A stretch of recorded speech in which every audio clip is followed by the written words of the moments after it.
بیت المقدس اور جو ہے ارض شام کی مختصر تاریخ اور اس کی فضیلت دیکھیں گے۔ تو تمام زمین اللہ کی ہے، لیکن اللہ نے بعض زمینوں کو بعض پر فضیلت دی ہے، بعض جگہوں کو بعض پر فضیلت دی ہے۔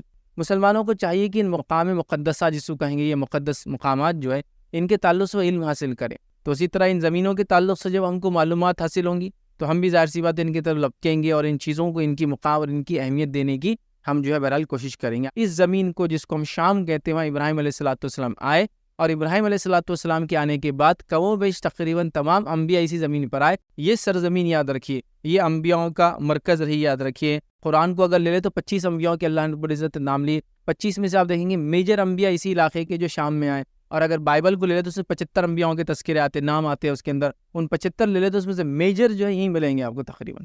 ٹائٹس کے ان کو نکالنے کے بعد شام سے اور خاص طور سے فلسطین سے اور خاص طور سے بیت المقدس اس کے اطراف میں جو بستے تھے، اس کے بعد تقریباً 1800 سال تک یہود گھومتے رہے دنیا کے اندر، یاد رکھیں۔ لیکن اس زمانے میں یہودی ایک جگہ جانے کے بدلے بھاگنا شروع ہوئے، اس کو بولتے ڈائسپورا، پورے دنیا میں بھاگ گئے وہ، اور بھاگنے کے بعد پھر 1800 سال تک گمشدہ رہے، اور 1800 سال بعد آ کے پھر انہوں نے دعویٰ کر دیا کہ ہمارے پڑ دادا رہتے تھے، جگہ اب ہماری ہے، جس کو آج ہم فلسطین کہتے ہیں۔ اور اس علاقے کے تعلق سے اگر آپ دیکھیں کہ جس نے بھی مسجد اقصیٰ اور اس علاقے کے اندر جس کا بھی جو ہے سکہ رہا، جس کی بھی حکومت رہی، یہ دیکھا گیا کہ ساری دنیا کے اندر وہی لوگ غالب رہے، چاہے وہ پہلے بنی اسرائیل یہود تھے تو پورے دنیا میں وہ غالب تھے، عیسائی جب تک اس پر ہے وہ پورے دنیا میں غالب رہے، اور پھر مسلمان جب اس پر ہے تو وہ بھی پورے دنیا میں غالب رہے۔ آج یہ بہرحال کسی کے بھی حصے میں نہیں آتی، سب ٹکڑوں میں بٹا ہوا مسجد اقصیٰ۔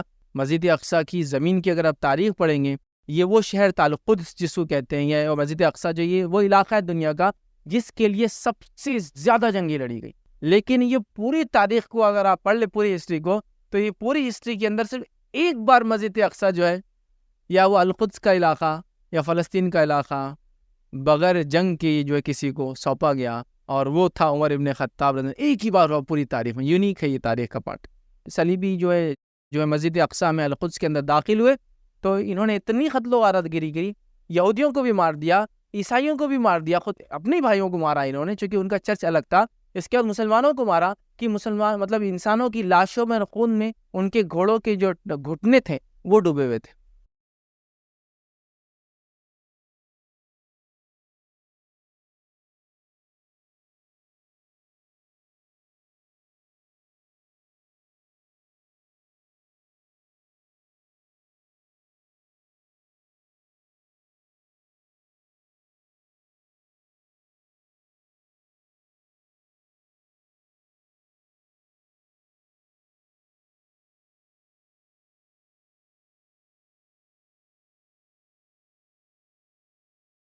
بسم اللہ الرحمن الرحیم، ان الحمد للہ نحمدہ ونستعینہ ونستغفرہ ونعوذ باللہ من شرور انفسنا ومن سیئات اعمالنا، من یہدی اللہ فلا مضل لہ ومن یضللہ فلا ہادی لہ، واشہد ان لا الہ الا اللہ وحدہ لا شریک لہ، واشہد ان محمدا عبدہ ورسولہ، وبعد فإن خیر الحدیث کتاب اللہ وخیر الحدی حدی محمد صلی اللہ علیہ وسلم، وشر الأمور محدثاتها وكل محدثة بدعة وكل بدعة ضلالة وكل ضلالة في النار۔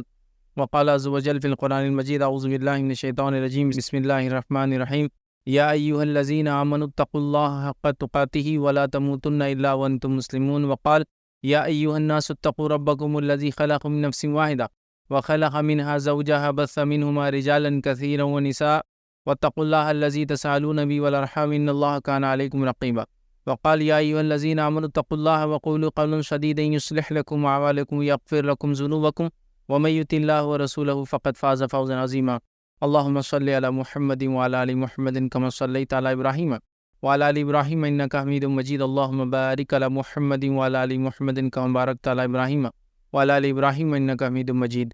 رب اشرح لي صدري ويسر لي أمري واحلل عقدة من لساني يفقهوا قولي۔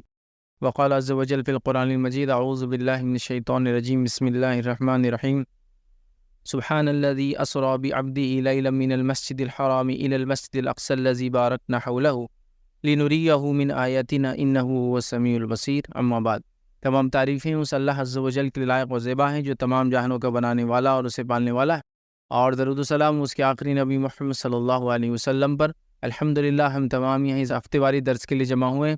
انشاءاللہ العزیز اس مختصر سے وقت میں میں جس ٹاپک پر آج آپ کے سامنے روشنی ڈالنے کی کوشش کروں گا وہ ٹاپک جو ہے وہ عنوان جو ہے یہ مقدسات سے ریلیٹڈ ہے، مطلب وہ چیزیں جس کو دین اور شریعت نے تقدس دیا ہے، اس کی اہمیت بتائی ہے، اس کی فضیلت بتائی ہے، اس کو مقدس قرار دیا ہے، یاد رکھیں۔ اور یہ اللہ رب العزت ویسے تو ہر دن، ہر وقت، ہر گھڑی، ہر جگہ، ہر مقام یہ جو ہے اللہ رب العزت کا ہے، ظاہر سی بات ہے، لیکن اللہ رب العزت نے اپنے جود اور کرم سے کچھ چیزوں پر فضیلت دی ہے، بعض کو بعض پر فضیلت دی ہے، سمجھ رہے آپ بات کو؟ جیسے مثال کے طور پہ ہر دن اللہ کا ہے، لیکن اللہ نے جمعہ کو سارے دنوں پر فضیلت دی ہے، ٹھیک ہے؟ اسی طرح ہر مہینے اللہ تعالیٰ کے ہیں، لیکن اللہ تعالیٰ نے جو ہے حرمت والے مہینوں کو دیگر مہینوں پہ کچھ فضیلت دے رکھی ہے، ٹھیک ہے؟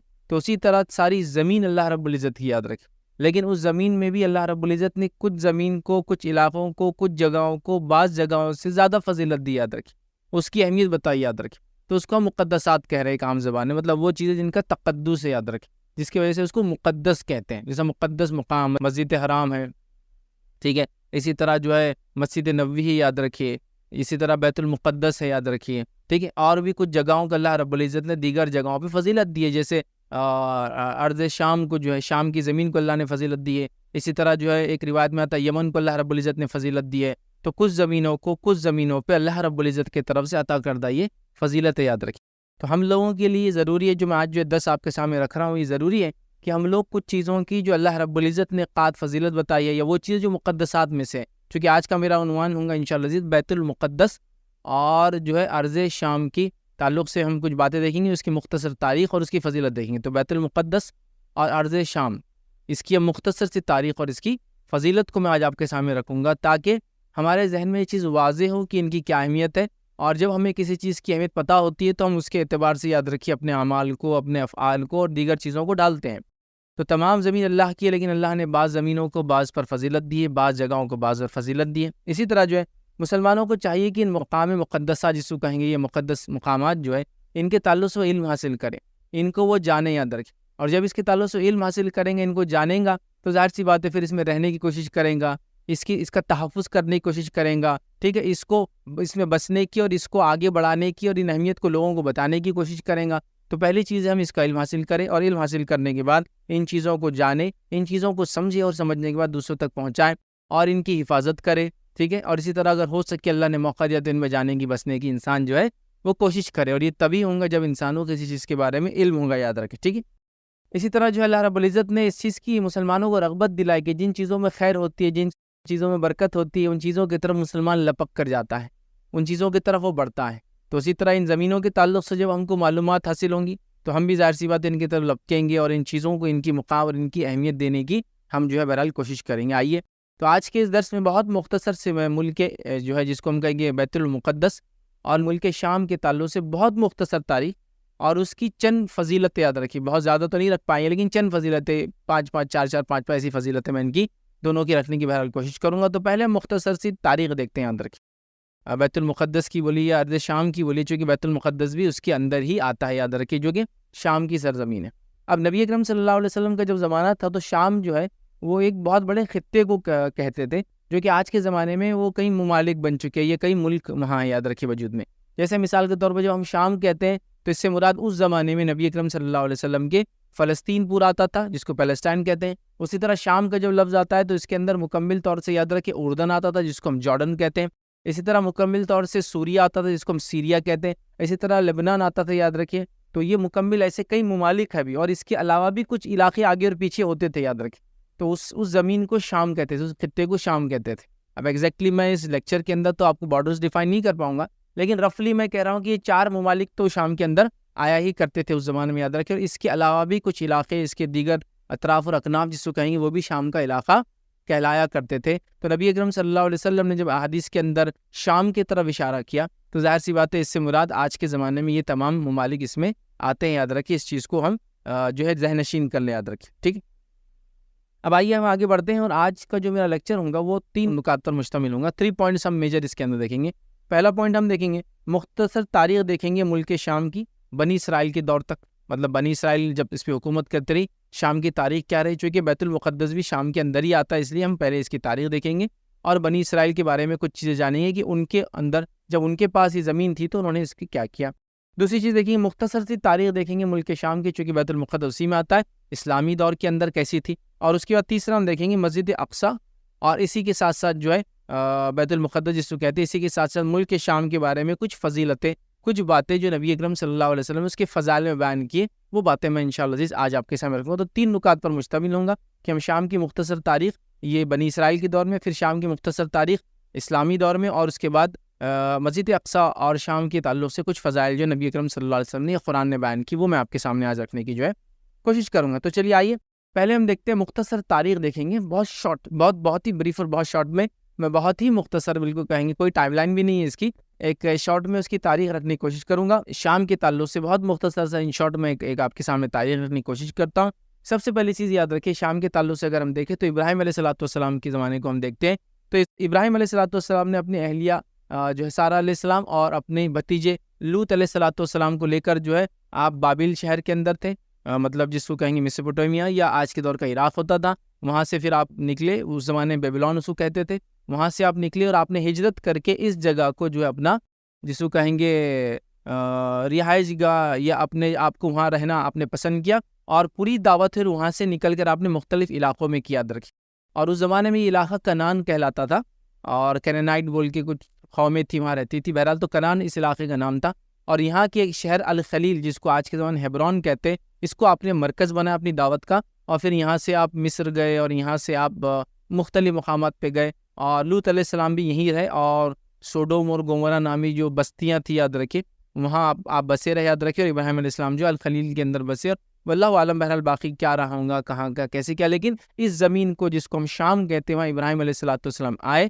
اور ابراہیم علیہ السلام کے آنے کے بعد کم و بیش تقریباً تمام انبیاء اسی زمین پر آئے. تو یاد رکھیے یہ انبیاؤں کی سرزمین ہے، یاد رکھیے جو شام ہے، یاد رکھیے جس میں نے آپ کو بتایا جو 4 بڑے ملک اس میں آتے ہیں، اور اس کے علاوہ اور بھی علاقے اور خطے آتے ہیں دوسرے ممالک کے، جس کے اندر فلسطین، اس کے بعد جارڈن، اس کے بعد سیریا اور لیبنان، یاد رکھیے. اس کے علاوہ بھی کچھ علاقے اس میں آتے تھے. بہرحال تو یہ انبیاؤں کی زمین رہی ہے، مطلب یہاں ہر بستی، ہر علاقے میں آپ جائیں گے تو قدیم بستیاں موجود ہیں، اور کہیں نہ کہیں کوئی نہ کوئی نبی کا واقعہ یا تو بائبل میں موجود ہے، یا تو روایتوں کے اندر موجود ہے یہود و نصارہ کی، یا تو قرآن نے پھر بہت ساری چیزوں کو خود درج کیا کہ فلاں جگہ فلاں ہو. ٹھیک ہے، تو بہرحال تو ابراہیم علیہ السلام یہاں گئے. اب اللہ رب العزت نے دیکھے جب ابراہیم علیہ السلام سکونت پذیر ہوئے یا سکونت اختیار کی، یہاں رہنا پسند کیا، تو اللہ رب العزت نے قرآن میں کیا کہا یاد رکھیے. اس کے تعلق سے اللہ رب العزت فرماتا اور کہتا ہے وَنَجَّيْنَاهُ وَلُوطًا إِلَى الْأَرْضِ الَّتِي بَارَكْنَا فِيهَا لِلْعَالَمِينَ. اللہ فرماتا اور کہتا ہے کہ اور ہم نے ابراہیم اور لوط کو بچا کر اس زمین کی طرف لے گئے جس میں ہم نے تمام جہان والوں کے لیے برکت رکھی تھی.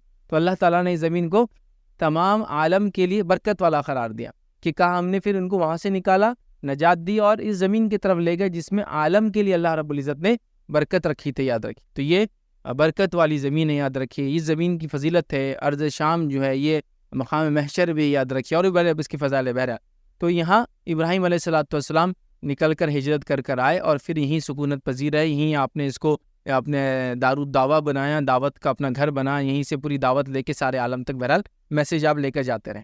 اب اس کے بعد جو ہے دوسرا اگر ہم لیں ابراہیم علیہ السلام کئی نبی آئے.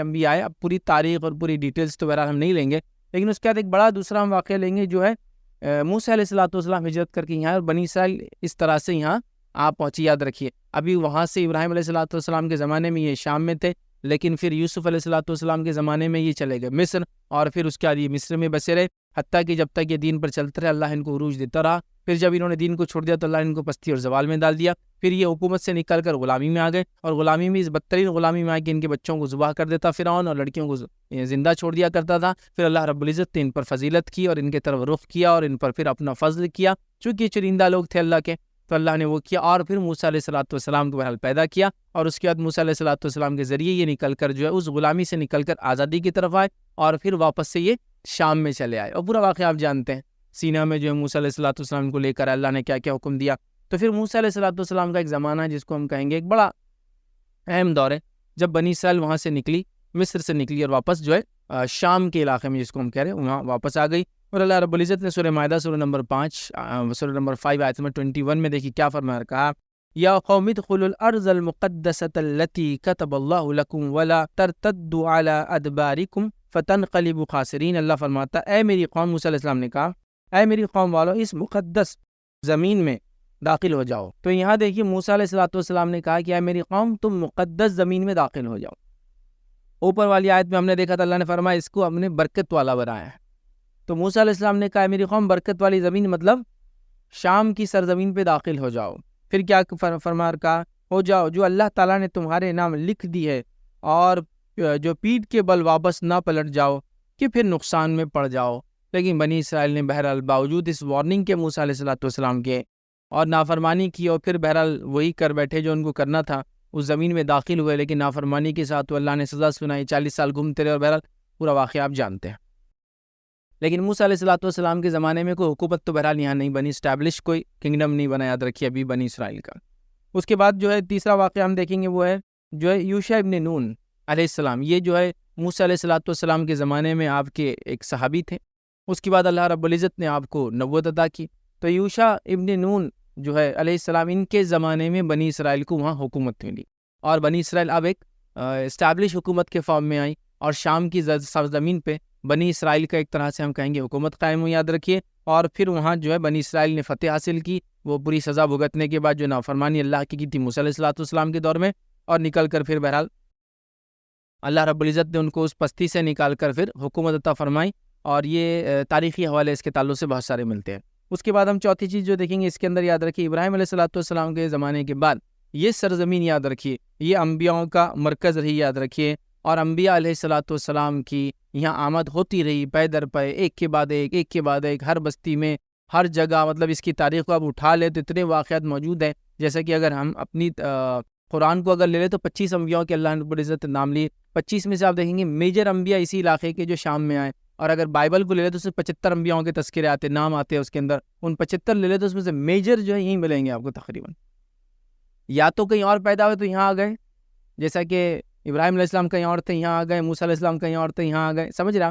تو یہاں یاد رکھیے یہ مرکز بنا رہا انبیاؤں کا، اور لوگ آتے رہے، مطلب انبیاؤں کا یہ رہائش گاہ رہی، یاد رکھیے انبیاؤں کی جگہ رہی، مطلب یہ انبیاؤں کی سرزمین رہی، یاد رکھیے۔ اس لیے اللہ رب العزت نے اس کو بڑا برکت والا بنایا، اس لیے کہ بڑی برکت والی شخصیتیں بھی یہاں گزری، یاد رکھیے۔ بہرحال تو یہاں یہ چلتے رہا، اور یہ سلسلہ ابراہیم علیہ السلام کے بعد تھوڑا بہت آگے پیچھے ہوتا رہا تاریخ میں، بہرحال لیکن لگاتار، مطلب بنی اسرائیل اپنی گناہ کی وجہ سے کبھی کبھار یہاں سے نکالی گئی، پھر واپس، جیسا بخت نصر کے زمانے میں، یاد رکھیے وہ بابل کا ایک بادشاہ تھا، اللہ رب العزت نے ایک وعدہ بھی کیا تھا بنی اسرائیل سے کہ وہ سرکشی کریں گے اور اللہ ان کو سزا دیں گا۔ تو پہلی سزا ان کو بخت نظر کے زمانے میں ملی، اور دوسری سزا جب اللہ کا وعدہ ہوا تو یہ ٹائٹس بول کے ایک بادشاہ تھا جو عیسیٰ علیہ السلام کے دنیا سے اٹھائے جانے کے 70 سال بعد آیا، اس نے ان کو نکالا، اور ٹائٹس کے ان کو نکالنے کے بعد شام سے، اور خاص طور سے فلسطین سے، اور خاص طور سے بیت المقدس اس کے اطراف میں جو بستے تھے، اس کے بعد تقریباً 1800 سال تک یہود گھومتے رہے دنیا کے اندر، یاد رکھیے بنی اسرائیل گھومتے رہے، اور 1800 سال بعد 1924 کے اندر پھر واپس وہ آ کر انہوں نے اپنا ایک اسٹیٹ قائم کرنے کا بہرحال دعویٰ کیا، اور اس کے بعد وہ جو کچھ آپ جانتے ہیں تاریخ، بہرحال تو یہ ایک زمین رہی انبیاؤں کی، یاد رکھیے۔ اسی طرح ہم دیکھتے ہیں داؤد علیہ السلام اور سلیمان علیہ السلام کے زمانے میں بنی اسرائیل کا عروج ہو گیا، اور شام کی زمین جو ہے سرزمین جو ہے ایک بہت بڑی سلطنت بن گئی، اور ایک امپائر وہاں انہوں نے قائم کیا، یاد رکھیے، اور یہ دو بہت رینونڈ بادشاہ، یاد رکھیے، مطلب تاریخ میں ہسٹوریکلی ان کے تعلق سے بہت ساری باتیں ملتی ہے۔ اور سفیان ثوری رحمۃ اللہ علیہ قول کے مطابق وہ کہتے ہیں کہ جو مشہور بادشاہ ہو، یاد رکھیے جو ایمان والے تھے، اس میں وہ کہتے ہیں کہ ذوالقرنین اور سلیمان علیہ السلام بہت مشہور ہے، یاد رکھیے یہ دو لوگ۔ تو سلیمان علیہ السلام جس کو داؤد علیہ السلام اور سلیمان علیہ السلام، یہ دونوں کے زمانے میں بنی اسرائیل یا شام کا علاقہ بڑا مشہور ہو گیا، اور زبردست جو ہے بنی اسرائیل نے اس پر حکومت کی، اور ایک زبردست سلطنت اس پہ قائم کی۔ لیکن بہرحال سلیمان علیہ السلام کے جاتے ہی، یاد رکھیے جو بائبل کی روایتیں ملتی ہے، بچوں میں اختلاف ہوا، حکومت میں اختلاف ہوا، قوم نے نافرمانی شروع کر دی، اور پھر زوال پذیر ہوئی، اور کئی بار ان پر عذابات آتے رہے۔ اس کے بعد یاد رکھا کہ بنی اسرائیل کی سرکشی کے نتیجے میں بخت نصر کی آمد ہوئی، اور یہ اللہ رب العزت نے ان کو پہلے سے وعدہ کر چکا تھا انبیاء کے ذریعے کہ تم سرکشی کرو گے اور ہم تم کو سزا دیں گے، جس کے تعلق سے سورہ بنی اسرائیل سورہ نمبر 17 آیت نمبر 4 اور 5 میں اللہ نے کیا فرمایا؟ ہم نے بنی اسرائیل کے لیے ان کی کتاب میں صاف فیصلہ کر دیا تھا کہ تم زمین میں 2 بار فساد برپا کرو گے اور تم بڑی زبردست زیادتیاں کرو گے۔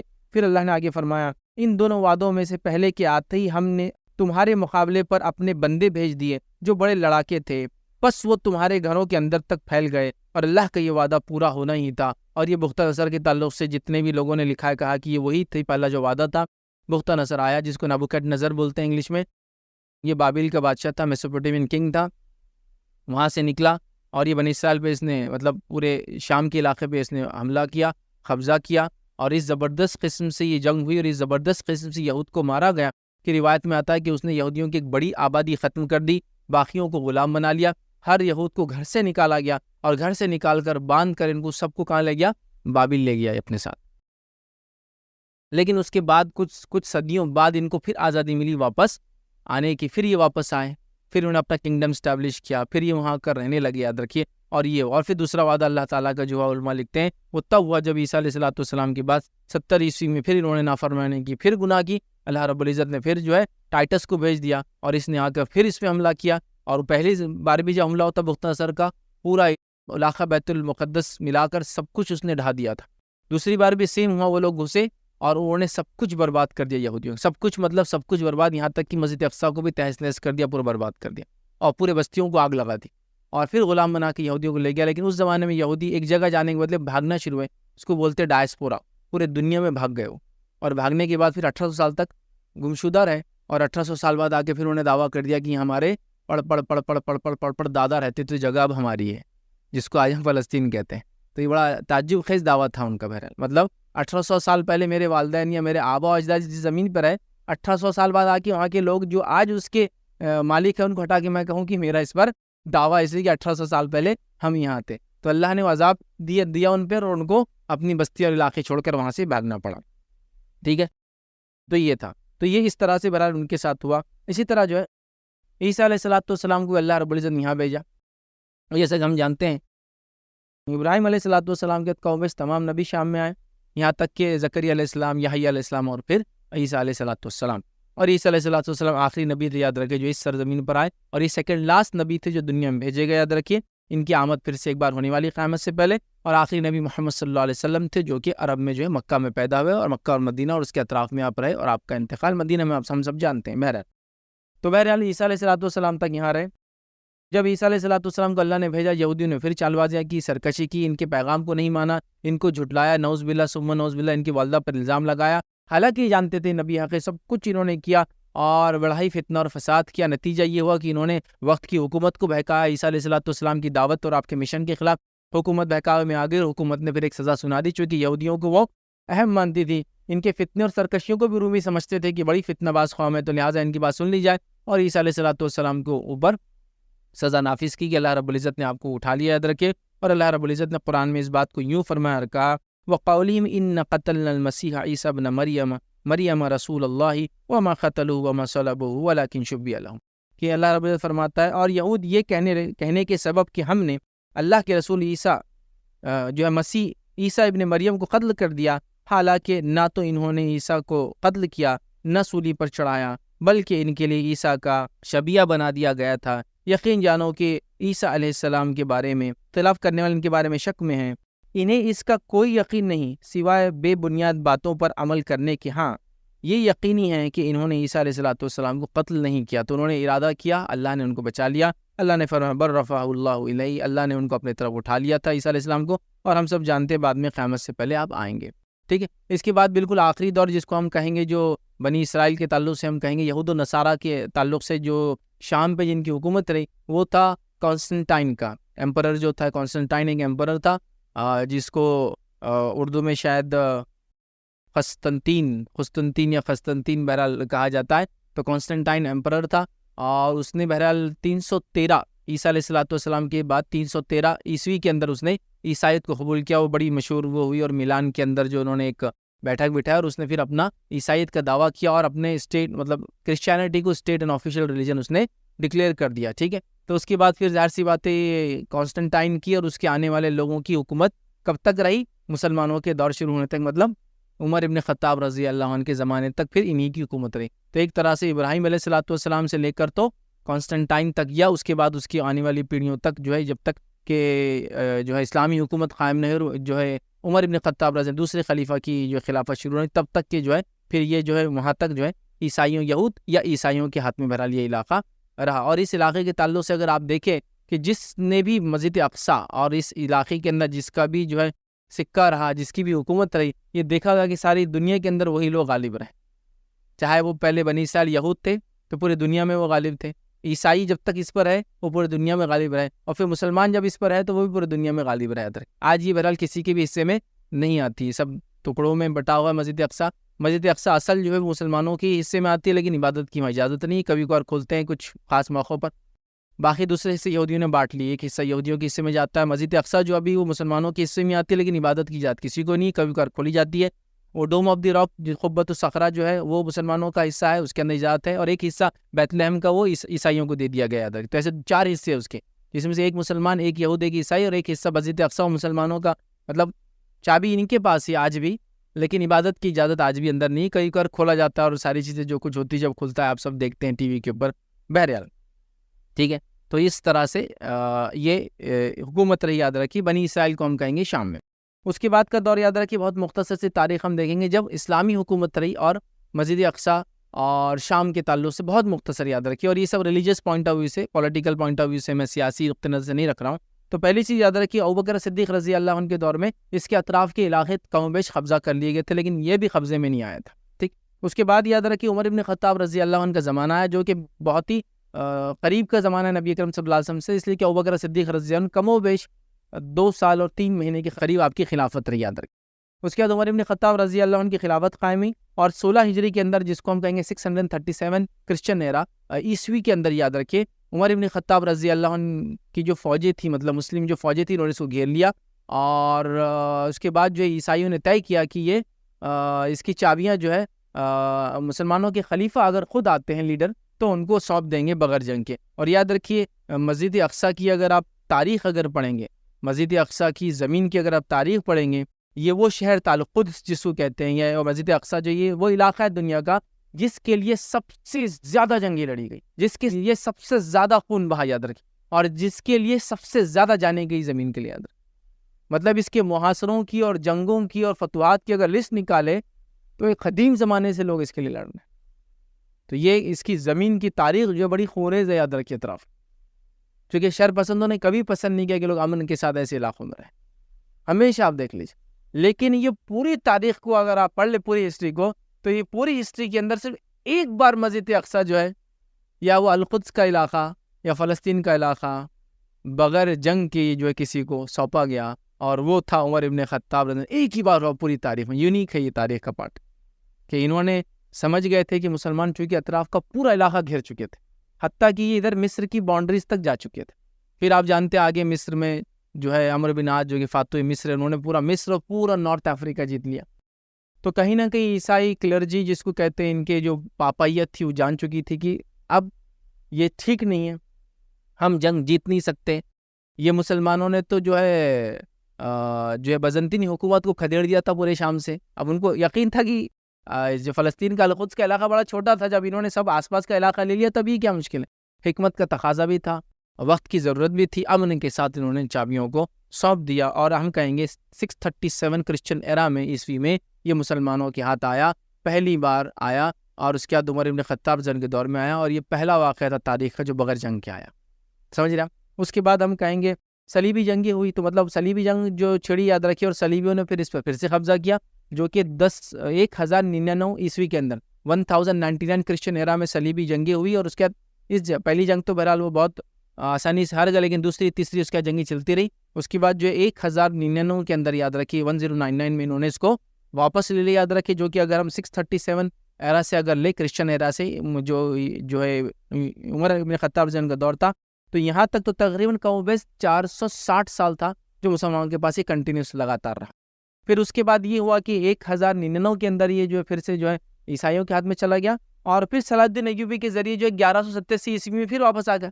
1187 کرسچن ایرا میں پھر واپس آ گیا. تو گویا پھر 88 سال یہ عیسائیوں کے پاس چلا گیا، 88 ایئرس پھر یہ عیسائیوں کے پاس رہا. تو یہ جو قبضہ ہوا، یاد رکھیے صلیبی جنگوں کے بعد جو ہے 1099 میں، تو اس کی تاریخ موجود ہے. اس کی تاریخ خود یورپ نے لکھی. چلیے ہم تو مسلمان ہیں تو وہ تو کچھ بولیں گے کہ بھائی ہم پہ ظلم ہوا، لیکن جو تاریخ یورپ میں لکھی گئی اتنی خونریز ہے کہ انہوں نے خود لکھا کہ جب کروسیڈرز جو ہے صلیبی جو ہے مسجد اقصیٰ میں القدس کے اندر داخل ہوئے، تو انہوں نے اتنی قتل و غارت گری کی، یہودیوں کو بھی مار دیا، عیسائیوں کو بھی مار دیا، خود اپنے بھائیوں کو مارا انہوں نے، چونکہ ان کا چرچ الگ تھا. اس کے بعد مسلمانوں کو مارا کہ مسلمان مطلب انسانوں کی لاشوں میں خون میں ان کے گھوڑوں کے جو گھٹنے تھے وہ ڈوبے ہوئے تھے. اب اندازہ لگائیے ایک گھوڑا تقریباً 18 انچ 12 انچ 16 انچ پہ اس کا گھٹنا، وہاں تک لاشوں میں اور خون کے اندر زمین کو انہوں نے وہ کر دیا تھا. اتنا ظلم انہوں نے کیا. حالانکہ عیسیٰ علیہ الصلوۃ والسلام کے نام پر آئے تھے، یہ مسجد اقصیٰ کی آزادی کے نام پر آئے تھے، لیکن انہوں نے بڑا ظلم اور بڑا جبر اور بڑی زبردستی کی آس پاس کی قوموں پہ. حتیٰ کہ انہوں نے کچھ علاقوں میں تو یہ تک کیا، یہ تاریخی ریکارڈڈ ہے، کوئی میں اپنی منمانی بات نہیں کر رہا ہوں، کہ انہوں نے جن علاقوں میں قبضہ کیا تو وہاں کی آبادیوں میں جو کہ خاص طور سے مسلمان تھی، انہوں نے انسانوں کو پکا کر کھایا. اس لیے جب صلیب اور صلیبی جنگوں کی بات آتی ہے، یا جب کوئی یہ کہتا ہے کہ ہم بھی وہی حال کریں گے مسلمانوں کا جو صلیبی جنگوں میں ہوا، تو یہ مسلمانوں کے لیے قابل برداشت بات نہیں ہوتی، اس لیے کہ اس میں اتنا ظلم اور زیادتی بھی انسانیت کے اوپر کہ تاریخ میں آپ کو اتنی ظلم و زیادتی نہیں ملے گی. تو جو عیسائی آج یہ بتا رہے ہیں، جو پاپائیت جو خاص طور سے کیتھولک چرچ ہے، جو آج امن کی مسیحا بن کے بیٹھے ہیں، ساری دنیا کو محبت بانٹتے ہیں، اگر ان کا ظلم اگر دیکھا جانا، یہ ہسٹوریکل فیکٹ ہے، میں کسی قوم کے خلاف کسی کو بہکا نہیں رہا ہوں، دس از ہسٹوریکل فیکٹ، ریکارڈڈ فیکٹ ہے. یہ فیکٹ آپ پورے بیت المقدس اس کے اطراف اور شام میں جب انہوں نے صلیبی جنگی کی وہاں دیکھ لیجیے. اس کے علاوہ صرف مسلمانوں پہ نہیں، انہوں نے تو یہود اور نصارہ کو برباد کر دیا. اس کے علاوہ اگر جو کیتھولک چرچ کا آپ کو ظلم دیکھنا ہے تو پورا اسپین، پورے آئبیرین پیننسولا کو دیکھیے. جب انہوں نے مسلمانوں سے لیا تو ریکانکویسٹا کے نام پر جو ہے مسلمان اور یہودیوں کو ہر اتوار کو زندہ جلاتے، جنہوں نے اپنا ایمان تبدیل نہیں کیا. جو لوگ یہود بن گئے مطلب عیسائی بن گئے، اور جنہوں نے چھوڑ دیا اسلام اور یہودیت تو انہوں نے معاف کر دیا. باقی تو ہر اتوار یہودیوں کو تو ہر اتوار لا کے زندہ جلاتے تھے. پھر آپ امن کی بات کرتے ہیں آج چرچ کے جو پوپ ہے، لیکن آپ کی تاریخ جو ہے خورز ہے. ایون پوپ اربن II نے جو اعلان کیا تھا جنگ کا، کہ کہا کہ عیسیٰ تم کو آواز دیتے ہیں جنگ کے لیے چلو، اور پورے جنگیں انہوں نے کروائی. لیکن آج امن کے بہرحال مسیحا بنے بیٹھے ہیں، اور سفید لباس کے اندر جو اپنے آپ کو امن کا دیوتا اور پتہ نہیں کیا کیا بتاتے ہیں، سارے دنیا میں محبتیں بانٹ رہے ہیں یہاں سے وہاں تک، اور قتل و غارت گری کو روکتے ہیں. لیکن خود ان کا دامن جو ہے قتل و غارت گری سے، خون سے انسانوں کے رنگا ہوا ہے. وہ خون کسی کا بھی خون ہوتا ہے، یاد رکھیے، رنگا ہوا ان کا یاد رکھیے. تو بہرحال چلیے، تو یہ اس کے بعد 88 سال پھر مسلمانوں کے پاس چلا گیا. اس کے بعد صلاح الدین ایوبی جو ہے رحمۃ اللہ علیہ ہم جانتے ہیں، اور پھر جو ہے القدس کو انہوں نے پھر آزاد کر دیا، اور حطین کی جو جنگ ہوئی یاد رکھیے، اور وہاں وہ صلیبی ہارے، اور اس کے 2 سال بعد واپس مسلمانوں کو القدس مل گیا. اور اس کے وہاں جنگ نہیں ہوئی، جنگ بحری ہو گئی تھی پہلے اسی کافی دور، اور اس کے بعد مل گیا. اور یہ تقریباً 1187 عیسوی کی بات ہے. تو 1099 عیسوی 1099 میں انہوں نے لیا، 1187 میں واپس ملا. اراؤنڈ 88 ایئرس اپروکسیمیٹلی ساری چیزیں یاد رکھیں. حکومتیں آتی ہے، پرانی جاتی ہے، ہینڈ اوور کو ٹائم لگتا ہے، لیکن میں اپروکسیمیٹ باتیں کر رہا ہوں آپ سے. تو 88 سال پھر رہا، اور اس کے بعد پھر مسلمانوں کے پاس آیا. تب سے لے کر یاد رکھیے پھر مسلمانوں کے پاس ہی رہا. پھر مسلمانوں کے الگ الگ حکمران، جیسا کہ صلاح الدین ایوبی تھے تو یہ ایوبیڈس کہتے ہیں ان کی حکومت کو وہاں رہا. ایوبیڈس جانے کے بعد جو ہے مملوک وہ الگ الگ بہت کئی لوگ بہرحال آتے اور جاتے رہے. یہ سب کے پاس بہرحال چلتا رہا، یہ لوگ اس پہ حکومت کرتے رہے. اس کے بعد یاد رکھیے یہ آخر میں جس کو ہم کہیں گے 1517 عیسوی کے اندر یاد رکھیے یہ عثمانیوں کے پاس آ گیا. سلطنت عثمانیہ اس کے پاس آ گیا، جو کہ 1520 میں سلطنت عثمانیہ سے بدل کر خلافت عثمانیہ ہو گئی. چونکہ 1517 کے اندر القدس ان کے پاس آیا، بیت المقدس انہوں نے لیا. اس کے بعد 1520 میں مکہ اور مدینہ حجاز بھی ان کے پاس آ گیا. نتیجتاً چونکہ تینوں مقدس مقامات ان کے پاس تھے، اور ایسا سسٹم چلتا رہا تھا کہ جن کے پاس جن کی بھی حکومت اس پہ ہوتی تھی اس کو خلیفہ مان لیا جاتا تھا. نتیجہ یہ ہوا کہ 1520 میں انہوں نے کر لیا، مطلب 3 سال میں تینوں مقدس مقامات ان کے پاس تھے. نتیجتاً یہ جو سلیم the first تھے، مطلب جو عثمانی خلیفہ سلیم جو اول ہے فرسٹ، اس کے زمانے میں یاد رکھیے 1520 میں یہ مسلمان خلیفہ ڈکلیئر ہو گئے. اور پھر 1520 سے لے کر تو 1923 تک اپروکسیمیٹلی 403 سال تک یہ ان اپوزڈ خلیفہ رہے مسلمانوں کے. اور پھر سلطنت عثمانیہ سے بدل کے 1520 میں ہو گئی خلافت عثمانیہ. جو عثمانیہ جو ہے یہ ان کے جو بانی تھے، جس نے 1299 کے اندر اس کی بنیاد ڈالی تھی، جو ہے عثمان نام تھا ان کا، عثمان غازی. تو اس کی وجہ سے عثمانیہ کہلائے، یا پھر انگلش میں آٹومنس کہتے ہیں ایک دم کامنلی، یا ترکی میں عثمان لار کہتے ہیں ان کو. تو بہرحال ان کی حکومت رہی، اور یہ بہت شاہن شان تقریباً کم و بیش 600 سالہ حکومت ہے. یاد رکھیے ایک بہت بڑے دنیا کے خطے پہ انہوں نے حکومت کی. پھر یہ اس کے بعد آٹومنس کے پاس رہا فرسٹ ورلڈ وار کے ختم ہونے تک. یاد رکھیں فرسٹ ورلڈ وار کے ختم ہونے کے بعد ہی ان سے نکل گیا، چونکہ وہ مینڈیٹ آیا، اور مینڈیٹ آنے کے بعد فرینچ کو کچھ حصہ ملا، برٹشز کو کچھ حصہ ملا، اٹالینس نے کچھ کھا گئے. تو اس طرح سے برٹش مینڈیٹ کے اندر آ گیا فلسطین جو ہے برٹشز کو مل گیا. فرسٹ ورلڈ وار میں ترکی نے کیا کیا، جرمنی کا ساتھ دیا، اور جرمنی کا ساتھ دینے کے نتیجے میں جرمن ہارنے کی وجہ سے ترک بھی ظاہر سے ہار گئے، ان کا پوری سلطنت اور مملکت ان کے پاس سے چلے گئی۔ نتیجہ یہ ہوا کہ کچھ جتنی کالونیز تھے جو وار کے اندر بڑے بڑے پارٹنرز تھے، انہوں نے بانٹ لی زمین کو، یہ ان کی ہوں گی، تو فلسطین چلا گیا برٹشرز کے پاس 1917 میں۔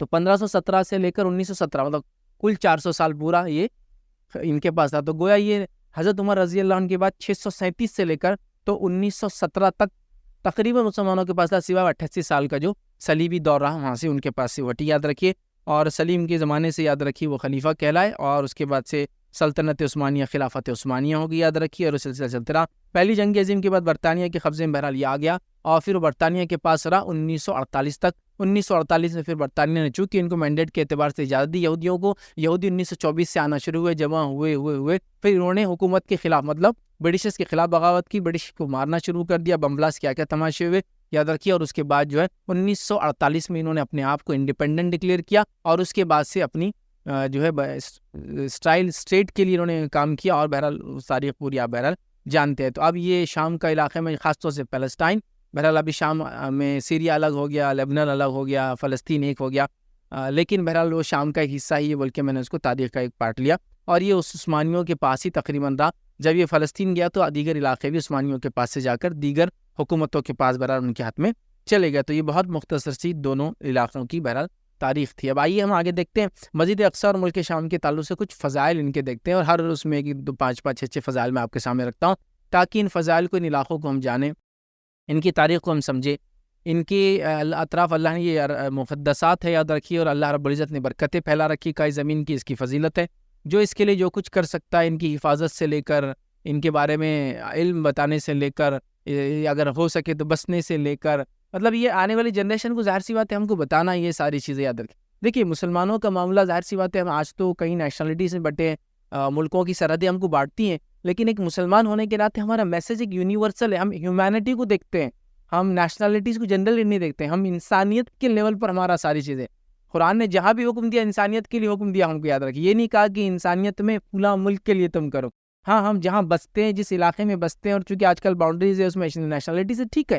ہم اس کے اعتبار سے وہاں کے لیے تو پہلے خیر خواہ ہوتے ہیں چونکہ ہم وہاں رہتے ہیں، لیکن ہمارا جو مزاج ہے، اور ہمارا جو کلچر ہے، اور ہماری جو تہذیب ہے، سویلائزیشن ہے، اور ہمارا جو تمدن ہے، ہماری جو تربیت ہے، یہ عالمی ہے، یونیورسل ہے، جیسا کہ ہم قرآن کی ابتدا بھی کرتے ہیں الحمدللہ رب العالمین سے، چونکہ ہمارا رب یونیورسل ہے، ہماری بک یونیورسل ہے، ہمارے انبیاء اور خاص طور سے نبی اکرم صلی اللہ علیہ وسلم یونیورسل تھے، تو ظاہر سی بات ہمارا میسج بھی یونیورسل ہے، ہمارے کام بھی یونیورسل ہیں۔ تو ہم لوگ علاقوں میں تو بٹے ہوتے ہیں، نیشنلٹیز میں تقسیم ہے، لیکن ظاہر سی بات ہے ہم لوگ اس چیز کو اس نظریے سے نہیں دیکھتے، ہم ہیومینٹی کو اوپر والا ہے، جیسے اگر مثال کے طور پہ کوئی کہے کہ فلاں ملک کے لوگوں نے فلاں ملک کو مارا، تو ہم لوگوں کو تو یہ نظر آتا ہے کہ دونوں طرف انسانی جانیں گئی۔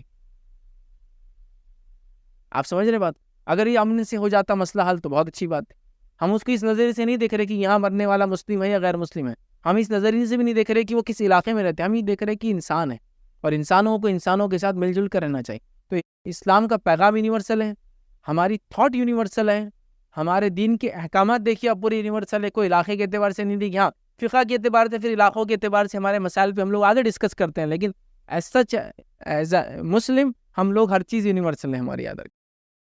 تو یہ باؤنڈریز وغیرہ تو آج بنی، لیکن ظاہر سی بات ان باؤنڈریز کے بننے سے پہلے، اور یہ باؤنڈریز خود جو بنی اس سے پہلے بھی یہ سب چیزیں ایک مسلمان حکومتوں میں رہے، حصہ رہے اس کے، کہیں نہ کہیں رہے یاد رکھے، چاہے راشدون جس کو کہتے ہیں انگلش کے اندر، مطلب جو خلفۂ راشدین جس کو ہم کہتے ہیں، وہ ان کی حکومت کو راشدون کہتے ہیں انگلش کے اندر، تو راشدون دور ہو تو وہ آپ دیکھ لیں، اس کے بعد اگر اس دور سے اگر ہم نکلے تو پھر امویدز کا دور تھا وہ دیکھے، عباسی جو دور ہے وہ دیکھا، تو بڑی بڑی حکومت رہی، اور تقریباً علاقے مطلب جس کو ہم کہیں گے آج کے دور کے سندھ سے لے کر تو حکومتیں کہیں مصر تک جاری، تو کوئی مصر سے شروع ہو رہی تو اسپین تک جاری ہے نا، کوئی ترکی سے شروع ہو رہی تو ہنگری تک، آسٹریا تک جاری، کہاں مطلب ایک الگ ہی مزاج رہا مسلمانوں کا جب بھی رہے، وہ انہوں نے قوموں کو، حکومتوں کو رسم و رواج کے اعتبار سے، مذہب کے اعتبار سے، علاقے کے اعتبار سے نہیں دیکھا، اس کو ایک یونیورسل نظروں سے دیکھا کہ ایک ہیومن بینگ ہونے کے ناطے کیا ہوں۔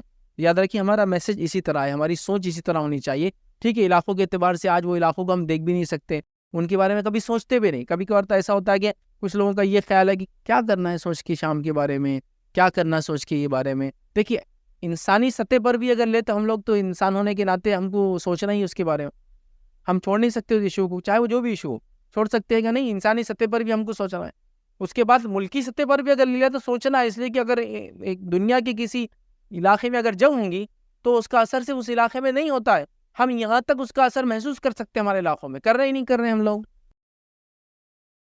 اگر ایک جنگ ہوتی ہے تو یا تو آئل پرائز بڑھتے ہیں تو آئل پرائز گرتے ہیں، ہم محسوس کرتے ہیں ہمارے ملک تک اس کے اثرات، پروڈکٹ پرائزز آگے پیچھے ہو جاتے ہیں۔ دیکھیے افغانستان کا جو حال ہوا تو یہاں ڈرائی فروٹ کے پروڈکٹ پرائزز کیسے ہو گئے، یا تو اویلیبلٹی ختم ہو گئی یا تو کاسٹ بڑھ گئی، چونکہ میجر ڈرائی فروٹ وہاں سے آتا ہے، سمجھ رہے آپ اس کو۔ اس کے بعد ایک بہت بڑا میجر لیتھیم آئن جو بیٹریز آج کل چلتی ہے وہ افغانستان سے نکلتا ہے، تو جیسی ہوا تو آپ دیکھیے بیٹریوں کی قیمتیں آپ دیکھیے 15 سے 20% ریٹ بڑھ چکے ہیں ان کے، ٹھیک۔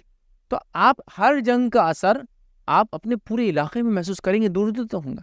تو ہم کو اس لیے بھی یونیورسل سوچنا، عالمی سطح پر سوچنا ہے کہ ہر جنگ ہم کو نقصان دے رہی ہے، چاہے وہ کلائمیٹ کے اعتبار سے اس کے لاسز کیا ہے، ہیومن لائفز کے اعتبار سے اس کے لاسز کیا ہے، ہیومن پروڈکٹیوٹی اور ٹائم کے اعتبار سے کیا لاسز ہے، کمیونٹی اور ریسز اور سویلائزیشنز اور کلچر اور ہسٹری اور آرکیولوجی کتنی برباد ہوتی ہے اس میں اندازہ لگائی۔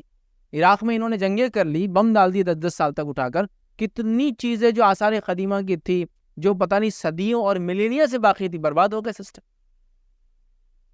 رپورٹس پڑھی اب عراق میں جو بمباری کی گئی اس کا ایک نقصان میں سے ایک نقصان ہی ہوا کہ وہاں ایک کینل اور ٹنل سسٹم تھا جو قوم 3000 مطلب 3 ملینیا سے چلتا تھا، زمین کے اندر سے پانی کو، چونکہ گرم مطلب علاقے، زمین کے اندر پانی کے چینلز بنائے گئے تھے، ہر زمانے میں حکومتوں نے اس کو ایکسٹینڈ کیا، وہ اس سے پہلے چاہے فارسی تھے پھر رومی تھے وغیرہ وغیرہ وغیرہ، ایک سسٹم تھا کینال سسٹم جو زمین کے اندر چلتا ہے 3000 سال سے تھا۔ بم ڈالنے سے، کریکس ڈیولپ ہونے سے، کئی جگہ وہ بند ہونے سے گاؤں خشک ہو گئے، اور کھیتی باڑی اویسس جس کو بولتے ہیں نا، اس ریگستان کے بیچ میں جو نخلستان ہوتا ہے، سب برباد ہو گئے۔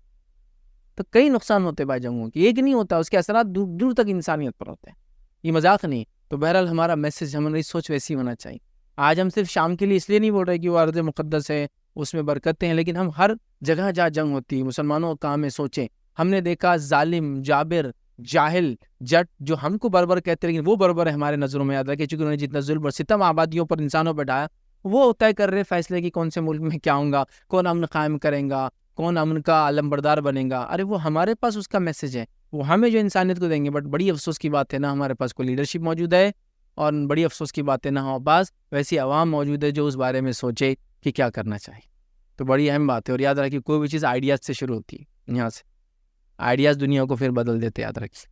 تو کم از کم ایک سوچ ہونا چاہیے۔ تو وہ زمین چاہے ہمارے سے دور ہے، آج مسجد اقصیٰ شام کی سرزمین ہم سے بہت دور ہے، ہمارا ہو سکتا ہے اسے ڈائریکٹ کوئی ریلیشن شپ بھی نہیں ہے، لیکن ہم بھی اس چیز کو یاد کریں گے اور اپنی نسلوں کو چھوڑ کر جائیں گے کہ اس چیز کو تم یاد رکھو، اس کی حفاظت کے بارے میں سوچو، اس میں موقع ملا تو مسجد اقصیٰ کے سفر کے بارے میں سوچو، موقع ملا جانے کا اور بسنے کا تو بسنے کے بارے میں تم سوچ سکتے ہو، ٹھیک ہے۔ مطلب یہ ساری چیزیں اگر ہے، ملک کھلتے دیکھیے، ملک کی باؤنڈریز تو آج ہے، دنیا آگے چلے گی اور کیا کیا ہوں گا ہم نہیں جانتے، میں بھی حالات بدل جائے، ماحول وہ ہو جائے۔ اور صحابہ میں دیکھا کہ بہت سارے صحابہ جا کے شام میں بس گئے تھے، یاد رکھیے بعد میں۔ بہرحال چلیے آگے بڑھتے ہیں۔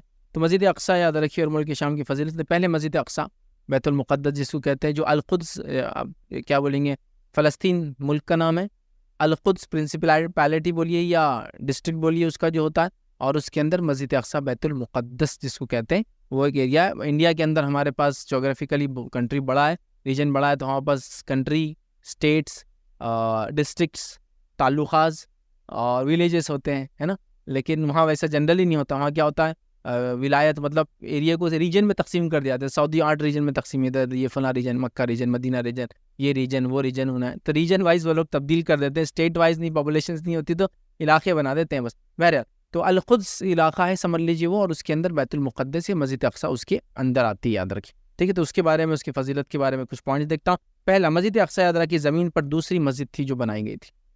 آئیے روایت اس طرح سے، صحیح بخاری کی روایت، ابو ذر غفاری رضی اللہ عنہ فرماتے ہیں کہ میں نے نبی اکرم صلی اللہ علیہ وسلم سے پوچھا، یا رسول اللہ صلی اللہ علیہ وسلم، سب سے پہلے کون سی مسجد بنائی گئی، مطلب کس مسجد کو سب سے پہلے بنایا گیا؟ تو فرمایا مسجد حرام۔ میں نے سوال کیا اس کے بعد کون سی مسجد بنائی گئی؟ فرمایا مسجد اقصیٰ۔ میں نے سوال کیا کہ ان دونوں کے بیچ میں کتنا وقت تھا جو بنائی گئی، مطلب ٹائم کتنا تھا، پیریڈ تعمیر کے درمیان فاصلہ تھا؟ تو آپ نے فرمایا کہ 40 سال۔ تو پہلے مسجد حرم بنی، پھر مسجد اقصیٰ بنی، اور دونوں کے بیچ میں 40 سال کا فاصلہ ہے۔ تو اس سے پتہ چلا پہلی مسجد جو دنیا میں بنی وہ مسجد حرم ہے، اور دوسری مسجد جو دنیا میں بنی وہ مسجد اقصیٰ ہے، اور دونوں کے بیچ میں 40 ایئرس کا ڈفرنس تھا دونوں کے کنسٹرکشن یا تعمیر کے اندر، ٹھیک۔ ٹھیک ہے. اب پہلی مسجد بھی کب بنی اور دوسری مسجد بھی کب بنی وہ ہم کو نہیں پتا، لیکن جب بھی بنی وہ پہلی بنی مسجد حرم اور اس کے بعد مسجد اقصیٰ، اور اس کے بعد جو ہے دونوں کے بیچ میں 40 ایئرس کا ڈفرنس تھا، یاد رکھیں. تو یہ پہلی اس کی فضیلت ہے، یہ دوسری مسجد ہے، یاد رکھیں جو بنائی ہے. اسی طرح دوسری فضیلت اس کی جو آتی ہے وہ یہ کہ شب معراج میں نبی اکرم صلی اللہ علیہ وسلم نے یہاں انبیاءوں کو امامت کرائی اور خود معراج یہاں سے آپ کو ہوئی. اسرا وہ سفر جو نبی اکرم صلی اللہ علیہ وسلم نے مسجد حرم سے مسجد مکہ سے جو ہے مسجد اقصیٰ طے کیا اور پھر وہاں سے جو سفر طے کیا، تو ایک کو کہتے ہیں اسرا اور دوسری کہتے ہیں معراج. تو معراج بھی یہاں ہوئی اور خاص چیز یہ تھی فضیلت کی کہ یہاں انبیاءوں کو اپنے امامت کروائی. اور پورا واقعہ آپ جانتے ہیں، تفسیرات میں سمجھ جانے کی ضرورت نہیں. معراج جاتے وقت نبی اکرم صلی اللہ علیہ وسلم نے تمام انبیاء کو امامت کرائی. کیسے کیا یہ سب معاملہ غائب کا ہے تو اس کی ڈیٹیل میں جا کے ہم کو کوئی زیادہ فائدہ ہے نہیں، یاد رکھے. بہرحال لیکن اس سے زمین کی فضیلت پتہ چلتی ہے کہ اللہ تعالیٰ نے آپ کو سفر کروایا، وہاں سے معراج بھی کروائی، وہاں انبیاء کی امامت بھی کروائی، اور یہ انبیاء کی وجہ سے سرزمین ہے. یہ بات بھی ہم بہرحال دیکھ چکے ہیں. تیسری فضیلت یاد رکھے وہ یہ کہ مسلمانوں کا جو ہے قبلہ اول ہے، اور یہ بات ہم جانتے ہیں. نبی اکرم صلی اللہ علیہ وسلم 16 یا 17 مہینے تک اس کی طرف دیکھ کر نماز پڑھتے رہے. پہلے آپ جب مکہ میں تھے تو آپ کیا کرتے تھے، مسجد اقصیٰ کی طرف چہرہ کرنا ہوتا تو آپ کیا کرتے، کعبے کو بیچ میں لے لیا کرتے تھے. مطلب آپ ایسا پڑھتے کہ کعبے سے ادھر کھڑے ہو جاتے، بیچ میں کعبہ ہوتا اور بیت المقدس کی طرف آپ چہرہ کرتے. لیکن جب مدینہ گئے تو مدینہ نارتھ سائیڈ میں ہے مکہ کے، تو ظاہر سی بات ہے کعبہ تو پیچھے رہ گیا. تو آپ صلی اللہ علیہ وسلم نماز میں اوپر دیکھا کرتے تھے، اللہ سے التجا کرتے، دعا کرتے کہ قبلے کو وہی کر دیا جاؤ. پہلے تھا آپ کی شدید محبت بھی تھی اس کعبے سے. بہرحال اللہ تعالیٰ نے پھر وہ بدل دیا. لیکن اس سے پہلے یاد رکھیے آپ 16-17 مہینے تک مدینہ جانے کے بعد وہیں ادھر دیکھ کے نماز پڑھتے رہے. اور روایت میں آتا ہے کہ آپ صلی اللہ علیہ وسلم جب حکم آیا پڑھنے کا تو وہ نماز پہلی عصر کی تھی جو آپ نے کعبے کی طرف دیکھ کر پڑھائی، اور مسجد اقصیٰ کو اس میں آپ نے چھوڑ دیا. سمجھ رہا؟ تو قبلہ ایک طرح سے دیکھا تو قبلہ اول بھی مسلمانوں کا تھا بیت المقدس. سمجھ رہا بات؟ تو آپ صلی اللہ علیہ وسلم اس کی طرف دیکھ کر نماز پڑھتے رہے. پتہ چلا اس سے پہلے کہ لوگ جو ہے ادھر ہی دیکھ کے نماز پڑھتے تھے، چونکہ اللہ رب العزت نے امامت کو بدل دیا تھا تو ڈائریکٹ انڈیکیشن تھا کہ امامت اب چینج ہو گئی اور لوگ اب ادھر دیکھ کر نماز پڑھیں گے. اب چاہے نماز آپ مسجد اقصیٰ کی طرف دیکھ کر پہلے پڑھتے تھے یا آج ہم کعبے کی طرف پڑھتے تھے، یہ اصل نہیں ہے. اللہ تعالیٰ نے جو چیز طے کر دیا ہم اس کو مان رہے، اس سے بس چل رہے. اللہ نے جہاں کا حکم دیا، لیکن یہ ایک انڈیکیٹو بھی تھا یہود و نصارہ کو، بنی اسرائیل کو، کہ آپ کی امامت اب ختم ہو چکی ہے. آپ سمجھ رہے؟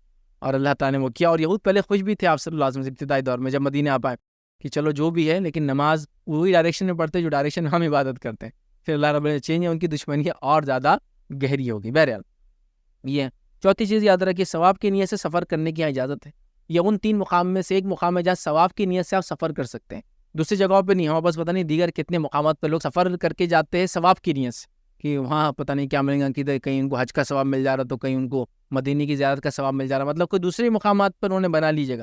ویسا نہیں، صرف 3 مقامات دنیا میں ایسے جس پہ آپ ثواب کی نیت سے سفر کر کے جا سکتے ہیں 3 اعتبار سے. اور وہ کون کون سے یاد رکھیے؟ صحیح بخاری کی روایت ہے، ابو ہریرہ رضی اللہ عنہ فرماتے ہیں کہ نبی اکرم صلی اللہ علیہ وسلم نے فرمایا 3 مسجدوں کے سوا کسی مسجد کی طرف سفر نہ کیا جائے. ایک مسجد حرام کی طرف آپ سفر کر کے جا سکتے ہیں ثواب کی نیت سے. دوسرا رسول اللہ صلی اللہ علیہ وسلم کی مسجد نبوی. اور تیسرا مسجد اقصیٰ یعنی بیت المقدس. یہ 3 مقامات کی طرف آپ، یہ 3 جگہوں کی طرف سفر کر کے ثواب کی نیت سے آپ ٹریول کر سکتے ہیں. اس کے علاوہ نہیں. یاد رکھیں آپ کی کام کی غرض سے وغیرہ وغیرہ آپ کہیں بھی جائیے ایک الگ بات، لیکن جو سفر ہمارے پاس ہوتا ہے نا، لوگ تیاریاں کرتے اور ثواب کی نیت سے نکلتے. حتیٰ کہ میں نے لوگوں کو دیکھا، لوگوں کی وہ جگہ جہاں لوگوں کو مدفون کیا جاتا ہے، سمجھ رہے ہیں، ان جگہوں پہ بھی لوگوں نے یہ سب باندھ دیا کہ وہاں بھی ثواب کی نیت سے وہ ٹریول کر جاتے ہیں. کسی جگہ کا ثواب نہیں ملیں گا آپ کو یاد رکھیے، بلکہ وہ بدعت کا ایک گناہ ملیں گا آپ کو. اور اگر وہاں شرک اور بدعت ہوتا ہے اس کو فروغ دینے کا بھی گناہ ملیں گا، اور اگر آپ کرتے ہیں تو پھر تو مشرک کہلائیں گے. لیکن یہ 3 مقامات پر آپ بالکل جا سکتے ہیں، سفر کر سکتے ہیں، ثواب کی نیت سے نکل سکتے ہیں، ٹریول کر سکتے ہیں. اسی طرح مسجد اقصیٰ میں نماز کا یاد رکھیے ثواب جو ہے، ایک نماز کا ثواب یاد رکھیے 250 کے برابر ہے. وہ ایسی روایتیں موجود ہیں جس میں 500 کا تذکرہ ہے، لیکن اکثر روایتیں میں نے دیکھا یا تو ضعیف ہے یا تو صحیح نہیں ہے. یاد رکھیں، لیکن یہ 250 والی جو روایت ہے بھی 250 حدیث میں الفاظ نہیں میں پڑھ کے سناتا ہوں، لیکن اس سے جو ملتا ہے وہ یہی ملتا ہے. کیا حدیث کے الفاظ سنیے، مستدرک حاکم کی روایت ہے. روایت کے الفاظ یہ ہے کہ رسول اللہ صلی اللہ علیہ وسلم نے فرمایا، میری اس مسجد، مطلب مسجد نبوی، میری اس مسجد میں ایک نماز اجر و ثواب کے اعتبار سے اس میں، مطلب مسجد اقصیٰ میں، اس میں 4 نمازوں سے زیادہ افضل ہے. میری مسجد کی ایک نماز، یہ جو یہاں پڑھی جا رہی، اس مسجد سے مطلب مسجد اقصیٰ سے 4 گنا زیادہ افضل ہے. اور ہم سب جانتے ہیں، ایک صحیح روایت میں آتا ہے کہ مسجد نبوی میں جو نماز پڑھے گا انسان، اس کو 1000 نمازوں کا ثواب ملے گا. اب اگر 1000 نمازوں کا ثواب اور 4 کے برابر اس کو تقسیم کر دیا جائے تو وہ 250 ہو جاتا.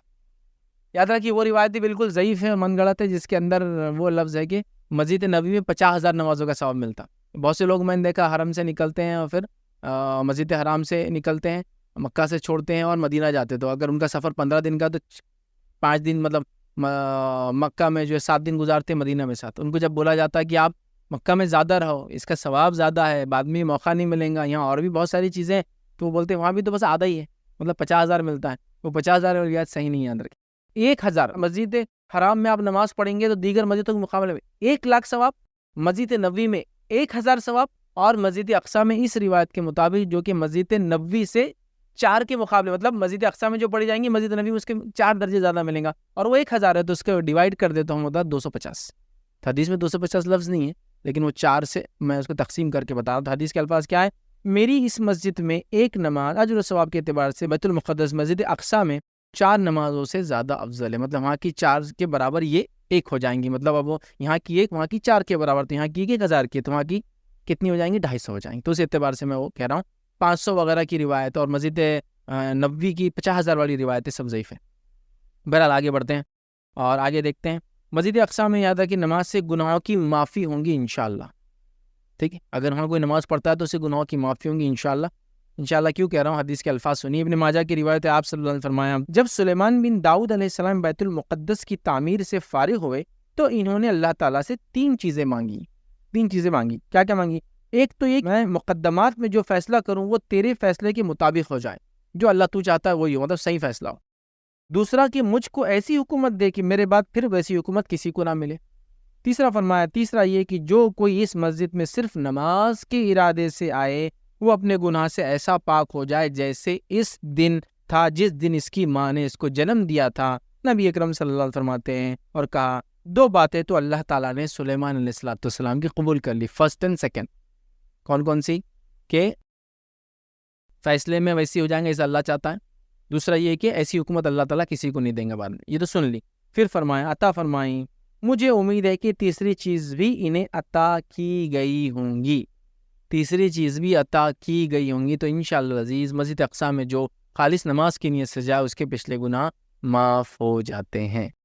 ٹھیک ہے، بہرحال آگے چلیے. چھٹی چیز یاد رکھیے اس کی فضیلت یہ ہے کہ دجال یہاں داخل نہیں ہوں گا. نبی اکرم صلی اللہ علیہ وسلم مسند احمد کی روایت ہے، آپ نے فرمایا دجال 4 مقامات پر داخل نہیں ہوں گا. پہلا فرمایا مکہ مکرمہ میں داخل نہیں ہوں گا. دوسرا فرمایا مدینہ المنورہ میں داخل نہیں ہوں گا. تیسرا فرمایا بیت المقدس مسجد اقصیٰ میں داخل نہیں ہوں گا. چوتھا فرمایا وہ طور پر بھی نہیں جائیں گا.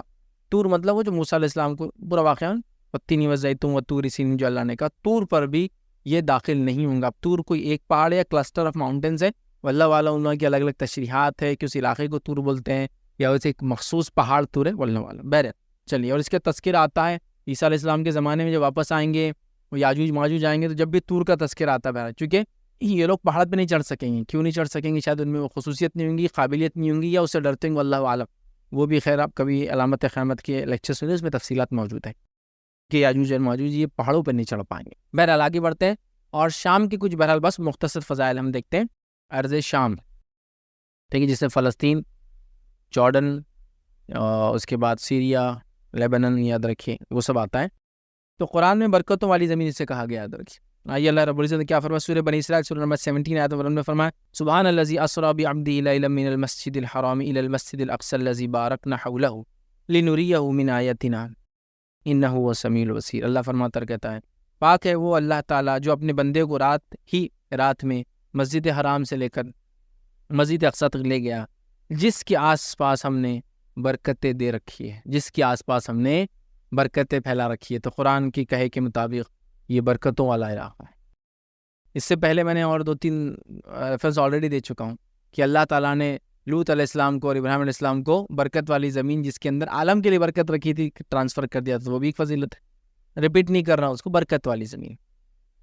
ٹھیک ہے، اسی طرح جو ہے سورہ انبیاء کے اندر اللہ رب العزت نے کیا فرمایا، اور سورہ انبیاء سورہ نمبر 21 آیت نمبر 81 میں فرمایا ہم نے تند اور تیز ہوا کو سلیمان علیہ السلام کے تابع کر دیا جو ان کے فرمان کے مطابق اس زمین کی طرف چلتی تھی جہاں ہم نے برکت دے رکھی تھی، اور ہم ہر چیز سے باخبر اور سب کچھ جاننے والے ہیں.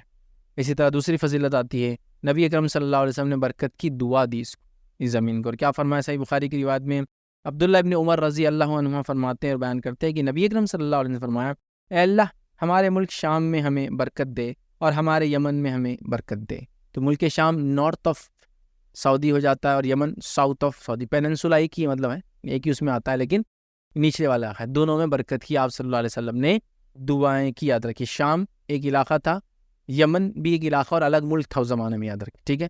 اور سعودی کا بیچ کا علاقہ تھا جہاں کوئی حکومت کرنا پسند نہیں کرتا تھا. حالانکہ اوپری علاقوں میں پورا جو ہے بیزنٹائن امپائر تھا جو کہ ایسٹرن رومن امپائر تھا ٹھیک ہے. اور اس کے بعد یہ سائڈ سے پورا جو ہے پرشین امپائر تھا. لیکن دونوں بھی اس خطے پہ حکومت نہیں کر رہے تھے. حالانکہ نچلے علاقوں میں بھی حکومتیں تھیں, جیسے آج کے دور میں یمن ہو گیا, اس کے بعد عمان ہو گیا, یو ای ہو گیا, یہاں تھی نچلے علاقہ, اوپر کوئی جانا چاہتا نہیں تھا. اور علاقہ بھی بہت, آج بھی اتنی آبادیاں نہیں. یاد رکھیے ایک طرف ریاض ہے, دوسری طرف پھر مکہ مدینہ, بیچ میں آپ دیکھیں گے آبادیاں نہیں ہے. پورا کا پورا ملک خالی ہے ایک طرح سے. سعودی میں ایسے ہی ہوتا ہے, پورا ملک ایک بڑا خطہ خالی ہے اس کا. بہرحال تو یہ حکومتیں تھی, تو آپ نے نارتھ میں شام تھا, ساؤتھ میں یمن تھا, دونوں کے لیے دعا کی اور کہا کہ اس میں اللہ تعالیٰ برکت عطا فرمائے. اسی طرح تیسری فضیلت یاد ہے کہ ملک شام میں اللہ کی رحمتوں کے فرشتے نازل ہوتے.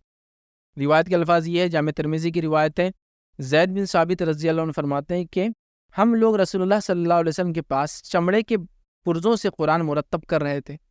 چمڑے وغیرہ پہ قرآن لکھایا تھا تو اسے ہم لکھ رہے تھے. اسی دوران آپ نے فرمایا مبارک بادی ہو شام کے لیے. ہم نے عرض کیا کہ کس چیز کی اے اللہ کے رسول صلی اللہ علیہ وسلم؟ آپ نے فرمایا اس بات کی کہ رحمان کے فرشتے اس پر اپنے پر بچھاتے ہیں.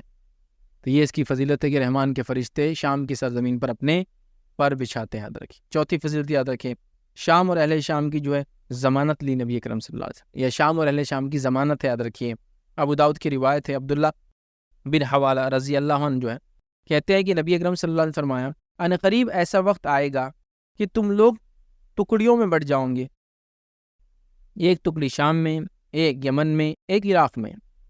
ابن حوالہ نے کہا اے اللہ کے رسول صلی اللہ علیہ وسلم مجھے بتائیے اگر میں وہ زمانہ پاؤں تو کس ٹکڑی میں رہوں؟ مطلب یہ آنے والا دور, قیامت کا دور, یہ بات کا دور تھا. یہ آپ صلی اللہ علیہ وسلم فرمایا اپنے اوپر شام کو لازم کر لو کیونکہ شام کا ملک اللہ کی بہترین سرزمین ہے. شام کو لازم, بہترین سرزمین ہے. اللہ اس ملک میں اپنے نیک بندوں کو جمع کریں گا. اور یہ جمع ہونے کی جگہ بھی یاد رکھیے, شام کی سرزمین جو ہے یہ مقام محشر بھی کہلاتی ہے. یاد رکھیے یہ جمع ہونے کی جگہ بھی, وہ یاد ہے نا, آگ نکلیں گی, پورے لوگوں کو جمع کریں گے, تو جمع ہوں گے اسی زمین پہ جمع ہوں گے, اس زمین پر شام کی ٹھیک جمع کرے گا. اگر شام میں نہ رہنا چاہو تو یمن میں لازم پکڑنا, شام میں نہ رہنا چاہو تو یمن چلے جاؤ, پکڑ لینا, اور وہیں کے تالابوں سے پانی پینا اور پلانا. بے شک اللہ نے مجھ سے شام اور اس کے باشندوں کی حفاظت کا ذمہ داری لی ہے. تو اللہ تعالیٰ نے اس کی ذمہ داری لی ہے شام کے اور اس کی باشندوں کی. یہ علامت قیامت بھی ہو سکتی ہے یا ایک کس زمانے میں ہوں گے واللہ عالم, لیکن یہ بات کی بات تھی جو نبی اکرم صلی اللہ علیہ وسلم اشارہ اس کی طرف کر رہے ہیں. پانچویں فضیلت یاد رکھیے, دوسری ہجرت شام کی طرف ہوگی. یاد رکھیے نبی اکرم صلی اللہ علیہ وسلم نے ہجرت کے تعلق سے بیان کیا اور کیا فرمایا سنیے. قریب ایک ہجرت کے بعد دوسری ہجرت ہوگی تو روئے زمین پر بسنے والے لوگوں میں سب سے اچھے وہ ہوں گے جو ابراہیم علیہ السلام کی جائے ہجرت مطلب شام میں رہائش رکھیں گے. ٹھیک, تو دوسری ہجرت ہوں گی اور لوگ وہاں جائیں گے, اور یہ سب سے بہترین جگہ اس لیے کہ ابراہیم علیہ السلام نے ہجرت کر کے گئے تھے. چھٹی فضیلت یاد رکھیے, عیسیٰ علیہ السلام کی آمد جب ہوں گی قیامت سے پہلے وہ شام میں ہوں گی. یاد رکھیے, اور وہاں کی جامع مسجد کے سفید مینارے کے پاس آپ نازل ہوں گے. صحیح مسلم کی روایت کے الفاظ سنیے. رسول اللہ صلی اللہ علیہ وسلم فرمایا عیسیٰ علیہ السلام شہر دمشق میں مشرق کی طرف سفید مینارے کے پاس جو ہے اتریں گے. انہوں نے پیلے رنگ کا لباس پہنا ہوگا اور اپنے دونوں ہاتھ دو فرشتوں کے بازوؤں پر رکھے ہوئے ہوں گے. تو آپ جو آئیں گے وہ دمشق میں آئیں گے, اور دمشق یاد رکھیے یہ ڈماسکس جسو کہتے ہیں, یہ زمین پر بسنے والے جسو کہیں گے سب سے لمبے عرصے تک کنٹینیوس بسنے والے شہروں میں یہ ایک ہے, یہ اول نمبر پہ آتا ہے. یہ اولڈسٹ سٹی تو نہیں ہے لیکن اولڈسٹ انہیبیٹڈ سٹی, مطلب جس میں آج تک آبادیاں بستی ہیں. یہ دمشق ان شہروں میں سے ایک ہے.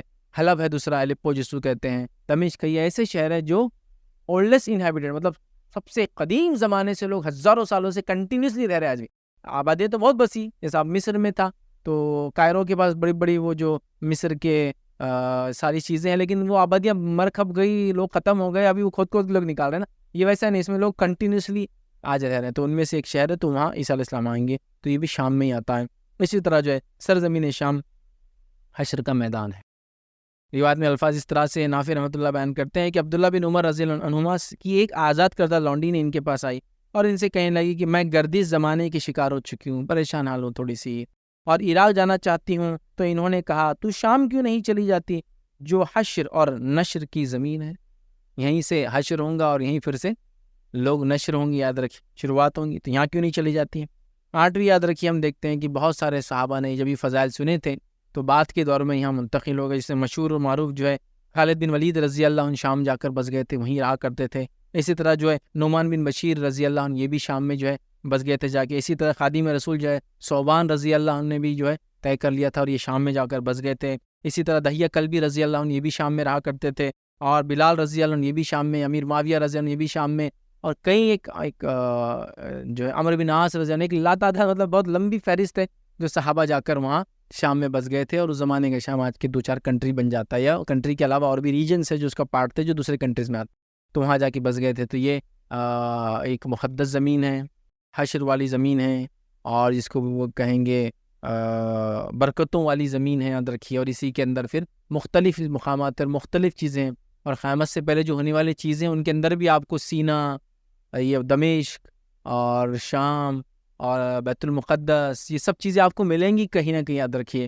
اور انبیاؤں کی بہرحال یہ سرزمین رہی ہے بہرحال، تو میں نے سوچا کیوں نہ یہ ان مقدسات کے تعلق سے، یہ برکت والی زمین کے تعلق سے، اور خاص طور سے بیت المقدس کے تعلق سے چند باتیں نوجوان نسل کے سامنے جائے۔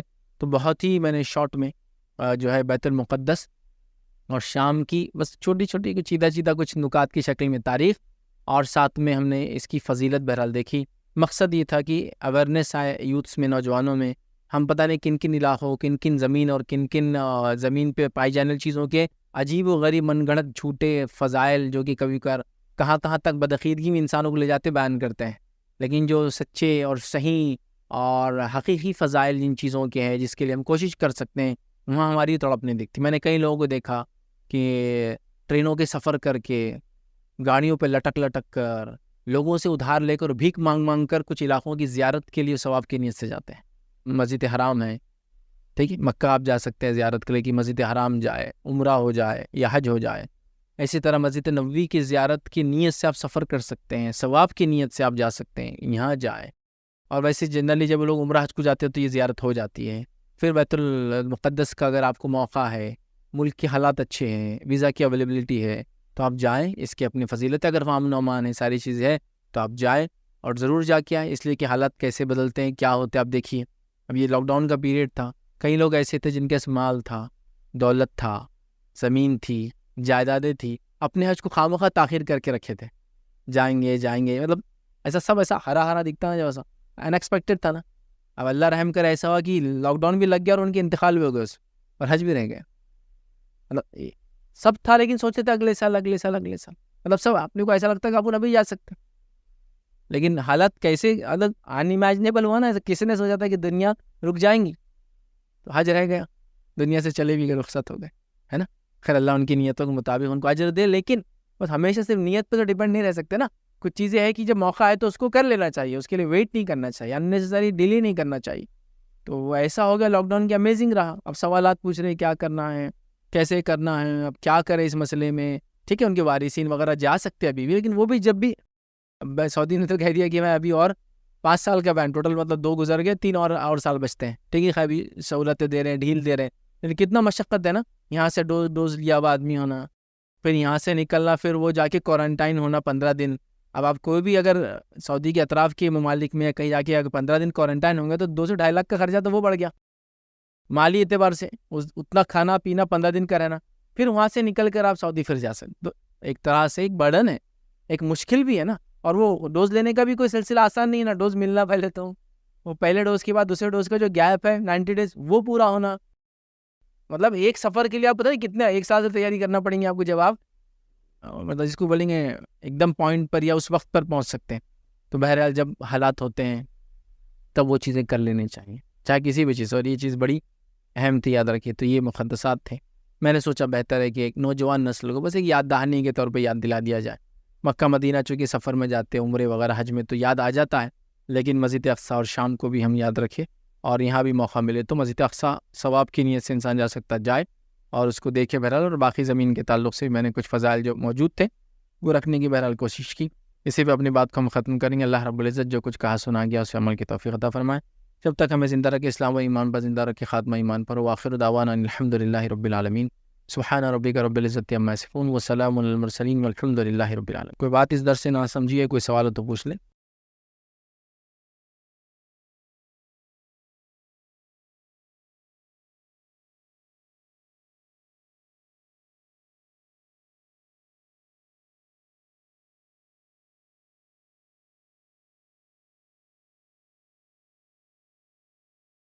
بسم اللہ الرحمن الرحیم، الحمد للہ رب العالمین والصلاة والسلام علی رسولہ الکریم وعلی آلہ وصحبہ اجمعین۔ رب اشرح لی صدری ویسر لی امری واحلل عقدۃ من لسانی یفقہوا قولی، اما بعد۔ السلام سر میرا سوال یہ تھا کہ صلیبی اور عیسائی میں کیا فرق ہے سر؟ صلیبی کسے کہتے ہیں؟ بھائی نے سوال کیا کہ صلیبی کسے کہتے ہیں اور عیسائی کون ہوتے ہیں۔ دیکھیں، عیسائی سے مراد یہ ہے جو عیسیٰ علیہ الصلوۃ والسلام کو جنہوں نے ماننے کا دعویٰ کیا وہ ہو گئے عیسائی، جن کو انگلش میں کہیں کرسچنس۔ اور صلیبی جو ہے وہ عیسائیوں کا ایک طبقہ تھا جنہوں نے بیت المقدس کی آزادی کے لیے، چونکہ ان کے نزدیک بیت المقدس کافروں کے پاس تھا، چونکہ مسلمانوں کو کافر مانتے تھے تو کافروں کے ہاتھ میں تھا، تو اس کی آزادی کے لیے، چونکہ عیسیٰ علیہ الصلوۃ والسلام وہیں پیدا ہوئے تھے بیت لحم میں، اور ساری دعوت ان کی وہیں تھی، اور ان کے مطابق ان کو قتل بھی وہیں کیا گیا تھا ان کے مطابق، ٹھیک، ہمارے مطابق تو وہ آسمان پہ اٹھا لیے گئے، لیکن بہرحال تو ان کے لیے مقدس تھی، تو انہوں نے وہاں ایک جنگ کا اعلان کیا، جس کے لیے کئی ملک، جس میں سب سے سر فہرست تھا فرانس نے ایک اس میں کافی کیمپین میں پیسہ بھی لگایا، اپنے سولجرز بھی لگایا، پھر انگلینڈ تھا، اور کافی ملک جیسا ہنگری، آسٹریلیا، کافی ممالک اس کے اندر شامل ہوئے، وینس تھا۔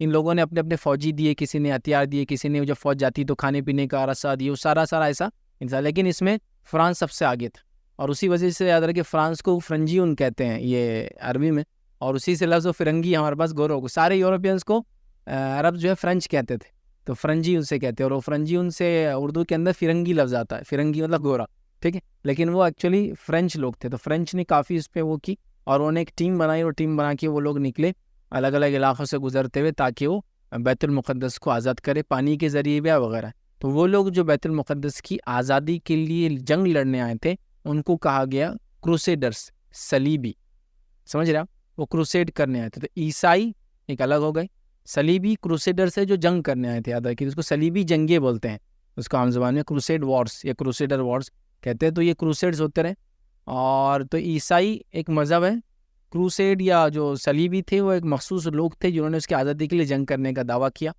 لیکن اس کے بعد وہ ایک کلٹ بھی بن گیا، اور اس کے بعد ان کے اپنے ریت رواج، بلکہ کئی جگہ تو کئی ممالک میں ان کو جادو کی اس میں سزا دی گئی، ہاں، ہم جنس پرستی کی وجہ سے ان کو سزائیں دی گئی۔ مطلب یہ آئے تو عیسائی تھے، لیکن ان میں جو عیسائیت میں بھی جادو حرام ہے، انہوں نے کئی ایسی چیزیں اپنا لی کہ پھر ان کو خود عیسائی ممالک نے سزا دی، ان کو بین کیا گیا، ان کو قتل کیا گیا، ان کو مارا گیا، واپس آنے کے بعد کئی چیزیں بہرحال یہ کافی برائی کے اندر بعد میں پھر لگ گئے تھے۔ تو عیسائی الگ ہے، وہ ایک مذہب کا نام ہے، اور صلیبی یا کروسیڈرز جو ہے یہ ایک جو لوگ جنگ لڑنے آئے تھے بس انہیں کہا جاتا ہے۔ اور آج بھی لوگ جو ہے، چونکہ ایک بہت بڑا یہ وہ تھا، تو عیسائیوں کا کوئی بھی اگر حملہ مسلمانوں پہ ہوتا ہے تو کروسیڈ بولتے، یا عام زبان میں مطلب اس کو کہیں گے وہ اتنا کامن ہو گیا کہ وہ کروسیڈ بول کے یوز بھی ہونے لگا ہوتا کسی کے خلاف مذہبی اعتبار سے لڑنے جانا، تو انہوں نے کروسیڈ چھڑ دیا ان کے خلاف، ایسا بولتے ہیں، لیکن بٹ وہ ایک پرٹیکولر ورڈ تھا جب کوائن کیا گیا، جنرل بھی کئی جگہ اس کو استعمال کیا جاتا ہے، تو ایک مذہب ہے، اور اس کے مذہب کے ماننے جو لڑنے آئے تھے ان کو الگ کہا جاتا ہے، تو عیسائی الگ ہے اور صلیبی لوگ الگ ہوتے تھے۔ السلام علیکم فیضی، میرا سوال ہے، کافی سارے لوگ یہ بولتے کہ اللہ تعالیٰ ہر 100 سال میں مسلمانوں کو حکومت دیتا یا ایک موقع دیتا، ہر 100 سال میں دیتا، تو یہ قرآن اور حدیث کی روشنی میں یہ بات صحیح ہے؟ دیکھیے بہرحال قرآن، مطلب بھائی نے سوال کیا کہ ہر 100 سال میں اللہ تعالیٰ مسلمانوں کو حکومت دیتا ہے، کیا قرآن و حدیث کے کانٹیکس میں ہے؟ دیکھیے ہر 100 سال میں اللہ تعالیٰ مسلمانوں کو حکومت دیتا ہے، ایسی کوئی بات میں نے تو کبھی سنی نہیں اور حدیث میں کوئی پڑھی نہیں۔ ہاں، یہ بات ہے قرآن میں اللہ نے کہا یہودیوں کو آزماتا ہے ان کے اس گناہ کی وجہ سے جو انہوں نے کیا تھا، لیکن مسلمانوں کو ہر 100 سال میں حکومت ملتی، واللہ عالم، ایسی تو کوئی بات میں نے کبھی نہیں پڑھا، یاد رکھیے۔ السلام علیکم شیخ، آپ سے یہ سوال ہے کہ عیسیٰ علیہ السلام جو شام کے نزدیک آپ نے کہا کہ وہ آئیں گے نیئر بائی جامع مسجد کے ہی اور سفید پوشاک میں، تو انہیں ویریفائی کیسے کیا جائے گا؟ کیونکہ آج کل اتنے پرینکس ہوتے ہیں، ابھی آپ کو بھی پتہ ہے یوٹیوب پہ ہر جگہ کہ ہر چیز کوئی بھی کاپی کرتا ہے، ریپلیکا کرتا ہے، تو کیسے ویریفائی کیا جائے؟ بھائی نے سوال کیا کہ عیسیٰ علیہ السلام جب آئیں گے تو کیسے ویریفائی کریں گے. تو دیکھیے عیسیٰ علیہ السلام کا ویریفیکیشن اس طرح سے ہوگا, وہ تو میں نے شارٹ میں رکھا تھا بس کہ کیا ہوگا, اس کی بڑی تفصیلات حدیثوں میں آتی ہیں. ویریفیکیشن یہ ہے کہ عیسیٰ علیہ السلام جو اوپر سے آئیں گے تو ان کے دونوں ہاتھ 2 فرشتوں کے کاندھوں پر ہوں گے. اس میں پھر آپ کا حلیہ, آپ کے بال مبارک یہاں تک ہوں گے, کاندھے تک گیلے ہوں گے, جیسا انسان نہا کے نکلتا ہے تو اس میں سے پانی سے خطرے ٹپکتے ویسے خطرے بوند ٹپک رہیں گے اس کے اندر سے. آپ پیلے کلر کا کپڑا جو ہے پہنے میں ہوں گے, اور بہت ساری تفصیلات روایت کے اندر آتی ہے, یاد رکھیے. اور جب آپ اتریں گے تو نماز کا وقت ہوگا, اقامت دے دی جائیں گی. عیسیٰ علیہ السلام آئیں گے تو امام صاحب بولیں گے آپ آگے بڑھیے, وہ کہیں گے کہ آپ پڑھائیے, پھر پیچھے نماز پڑھیں گے اور پھر جنگ کے لیے نکلیں گے دجال کو. تو بڑی تفصیلات ہے, تو وہ پرانک نہیں ہو سکتا چونکہ وہ ریئل فارم میں ہوں گا, لیکن کئی اور چیزیں اس سے پہلے ہو بھی رہی ہوں گی. جیسا دجال کے بارے میں آتا ہے, ہر انسان جو پڑھا لکھا ہوا نہ ہو, ایمان والا ہوگا تو دجال کو پہچان لیں گا, چونکہ اس کے سر پہ اس کو کافر لکھا ہوا نظر آئے گا. پڑھا لکھا ہوگا بھی تو نہیں بھی ہوگا تو اللہ تعالیٰ وہ دکھا دیں گا اس کو. تو ایسے عیسیٰ علیہ السلام کے بارے میں لوگ پہچان لیں گے, اور انشاءاللہ کوئی ایسی چیز نہیں ہو پائیں گی, یاد رکھیے. السلام علیکم. شیخ, یہ ارطغرل غازی بہت آج کل بہت چل رہا ہے یوتھ میں. میرے جو فرینڈز ہیں وہ کافی ریکمینڈ کر رہے ہیں مجھے کہ دیکھو, کافی انٹرسٹنگ ہے, اسلامک نالج گین کرو گے, اور کافی ریزنس بول رہے. تو آپ کا کیا ویو پوائنٹ ہے اس میں کہ دیکھنا چاہیے, یہ کیسا ہے قوم کے لیے؟ Thank you. میں نے سوال کیا کہ ارطغرل غازی جو ہے دیکھنا کیسا ہے, تو میں اس پہ ایک میرا بہت 20-25 منٹ کا ایک تفصیلی میں نے جواب دیا تھا. بس مختصر سا جواب دوں گا یہ کہ جب یہ سیریز فیمس ہوئی تو تاریخ کا جہاں تک معاملہ ہے, تھوڑا بہت میں بھی شوق رکھتا ہوں تاریخ کو پڑھنے میں, تاریخ پڑھتا بھی رہتا ہوں. تو جب سیریز چالو ہوئی تو میں نے کبھی یہ نام کا کریکٹر سنا نہیں تھا. مطلب وہ کوئی بہت فیمس شخصیتوں میں سے نہیں تھی, لیکن ہاں ایک فیمس جو حکومت جن کے نام سے بات ہوئی اس کے والد ضرور تھے بہرحال لوگ. لیکن اس زمانے میں ایسی بیلک تھی اور کئی لوگ ہوا کرتے تھے. مطلب وہ اینٹولیا کا جو علاقہ تھا وہ بہت زیادہ عیسائی اور مسلمان ہمیشہ وہاں ایک وہ رہتا تھا. تو وہاں سسٹم یہ تھا کہ جو علاقے کا جو جس کو بولیں گے ذمہ دار انسان ہوتا, تو یہ سلجوق حکومت تھی اس زمانے میں, وہ اس کو بے بنا دیتے تھے, بیلک بول کے دے دیتے تھے کہ بھائی تم حکومت کرو, اس ٹائپ کا بہرحال وہ تھا. اب بہرحال اس کو لیے گا. اب تاریخ اعتبار سے کیا ہے وہ آپ چھوڑ دیجیے, ڈرامہ وراما نہیں, تاریخ اعتبار سے کیا, جیسا کہ اسلامک ہسٹری دیکھنے کو ملیں گی, مسلمانوں کی تاریخ, تو اس اعتبار سے ہم صرف بات کرتے ہیں. تو پہلی چیز یاد رکھیے, ارطغرل غازی جس کو بول رہے ہیں اس کے تعلق سے تاریخی اعتبار سے کوئی چیز موجود نہیں ہے جو لکھت شکل میں ہو, سوائے اس کے نام میں آتا ہے, اور وہ بھی ایک نام نہیں آتا ہے. مطلب عثمان جو بولتے ہیں جس کے نام سے اوٹومن امپائر شروع ہوا, جو کہ ارطغرل غازی کا بیٹا تھا, یاد رکھیے, تو اس کے والد کے تعلق سے 2 تذکرے آتے تاریخی کتابوں کے اندر, بھی کوئی ایک نہیں آتا ہے. آپ سمجھ رہے بات کو؟ مطلب بتانے کا یہ ہے کہ وہ کوئی رینون پرسنالٹی نہیں تھی, اور یہ ہسٹری بعد میں لکھی گئی. نہ صرف لکھی گئی بلکہ ترکوں نے اپنی ہسٹری کو اسلامائز بھی کیا. مطلب ترک جب اسلام میں آئے تھے تو یہ کنڈیشنل آئے تھے, معلوم آپ کو, اپنے پرانے ریت رواج رسم و رواج لے کے آئے تھے. حتیٰ کہ وہ نوروز اور یہ سب منایا کرتے تھے جو پورے فارسی تہوارات تھے. حتیٰ کہ وہ کچھ جھاڑوں اور پہاڑوں سے بھی یہ عقیدت رکھتے تھے کہ ان کے ذریعے چیزیں ملتی ہیں. وہ سب لے کے اسلام, مطلب وہ کمپرومائز کے ساتھ اسلام میں آئے تھے. بعد میں انہوں نے کیا کیا, اپنے ترکی ہسٹری کو جب لکھا انہوں نے عثمانی خلیفوں کی, اس کو اسلامائز بھی کیا, مطلب اسلامی اس میں دھارمکتا بڑھا دی اس میں. تو یہ بعد میں لکھی گئی, اتنا بڑھا دی کہ ان کے خاندان کے فضائل بیان کرنا شروع کر دی.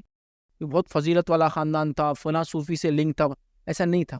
تو بیسیکلی یاد رکھیے ارطغرل غازی کے بارے میں ہسٹوریکل ایویڈنسز موجود نہیں ہیں جس بیسس پہ ہم لکھے, جس کو عام زبان میں کہیں گے 4 لائن کسی کے بارے میں معلوم تھی, ہم نے 400 ایپیسوڈ کے پروگرام بنا دیے اس پہ.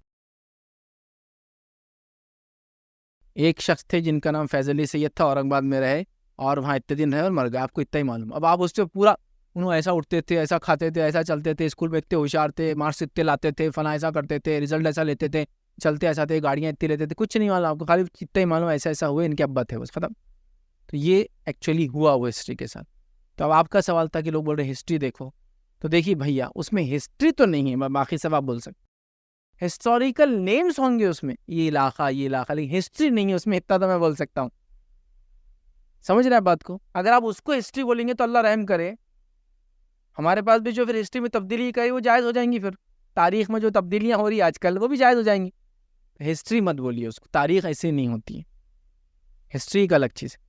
تو تاریخی تو نہیں ہو ڈرامہ, اتنا تو میں آپ کو بالکل بول سکتا ہوں, وہ بھی تاریخی نہیں ہے. اور عثمان بے, مطلب عثمانی خلیفہ کے جو فاؤنڈر ہے وہ اس زمانے میں تو بے ہی تھے, بعد میں ان کے 3-4 جنریشن میں انہوں نے اپنے آپ کو سلطان لگانا شروع کیا, لیکن جب تک وہ بے ہوا کرتے تھے کوئی ہسٹری اس کی موجود نہیں, عثمان بے کی بھی ہسٹری نہیں ہے کچھ بھی. بعد میں لکھا گیا، اس میں پھر اسلامائزیشن بھی ڈالا گیا، مطلب بہت دھارمکتا لا دی گئی جو پہلے ویسی نہیں تھی ریئلی. تو وہ سب سیکنڈری چیزیں یاد رکھی. اس کے بعد جو کچھ ہوا، کچھ چیزیں پھر ریکارڈ ہونے لگی، چونکہ حکومت بڑھنے لگی، اور پھر سلطان مراد بول کے پہلا وہ تھا جو 3rd نمبر پہ آئے، وہاں سے وہ انہوں نے سلطان لگانا شروع کیا اپنے نام کے آگے، اور انڈیپینڈنٹ اپنے آپ کو ڈکلیئر کیا. تو اب لوگوں نے ایک ہپ کریٹ کیا ڈراموں کے ذریعے. تاریخ مت بولو اس کو، پہلی چیز. دوسرا، اسلام سے مت جوڑو. مسلمانوں کی تاریخ کا ایک واقعہ ہے، اسلام سے جوڑ دیں گے تو ان کی ہر غلطی بھی اسلام پر آ جائیں گی. تو میں بولا مسلمانوں کی تاریخ. اچھا، پہلے جب ڈرامہ انہوں نے شروع کیا تو اس کا ایک ٹائٹل تھا، شروع میں نے اس کا ایک کسی نے بھیجا تھا، اس مسلمانوں کی تاریخ کا فلاں فلاں، کچھ بہت زبردست میں وہ تھا. بعد میں جب انہوں نے دیکھا کہ ڈرامہ چلا ہے تو زیادہ چل رہا ہے، تو انہوں نے عثمان، مطلب پہلا تھا دلش ارطغرل، پھر دوسرا کورلس عثمان، وہاں آنے تک انہوں نے پورا فلمی کر دیا اس کو، مطلب پورا چھو چا ہی ہاں بالکل، ادھر تلوار چلا 4 مر گئے، ادھر تلوار چلا 50 مر گئے. پھر وہ شروع کر دیا، ان کو لگا کہ اس میں زیادہ فائدہ ہے، کیریکٹر بدلنا شروع کر دیے، اس کو اٹھا کے ادھر ڈال، اس کو اٹھا کے ادھر لا، اس کو وہ کر، اس کو وہ کر، حتیٰ کہ تاریخی جو حالات چل رہے تھے انہوں نے اس کے بیچ میں چیزوں کو گھسانا بھی شروع کر دیا. سمجھ رہا ہے؟ بیچ میں کیریکٹر بھی لانا شروع کر دی، وہاں ایسا چل رہا ایک کیریکٹر ڈال دو، فلاں ایسا ہو رہا دوسرا کیریکٹر ڈال دو. تو یہ بھی کیا. تو تاریخ نہیں ہے، وہ ہسٹوریکل کو فیکٹس نہیں ہے. ٹھیک ہے. دوسرا آپ دیکھیں گے تو اس سے مسلمانوں کی تاریخ کا، اسلامی تاریخ، تو اسلامی اور مسلمانوں کی تاریخ کا نہیں ہے. ہاں، مسلمانوں کی تاریخ کا ایک وہ چیپٹر ہے. یقیناً سلطنت عثمانیہ یہ مسلمانوں کی شاہ شان حکومتوں میں ایک ٹاپ موسٹ پوزیشن رکھتی ہے.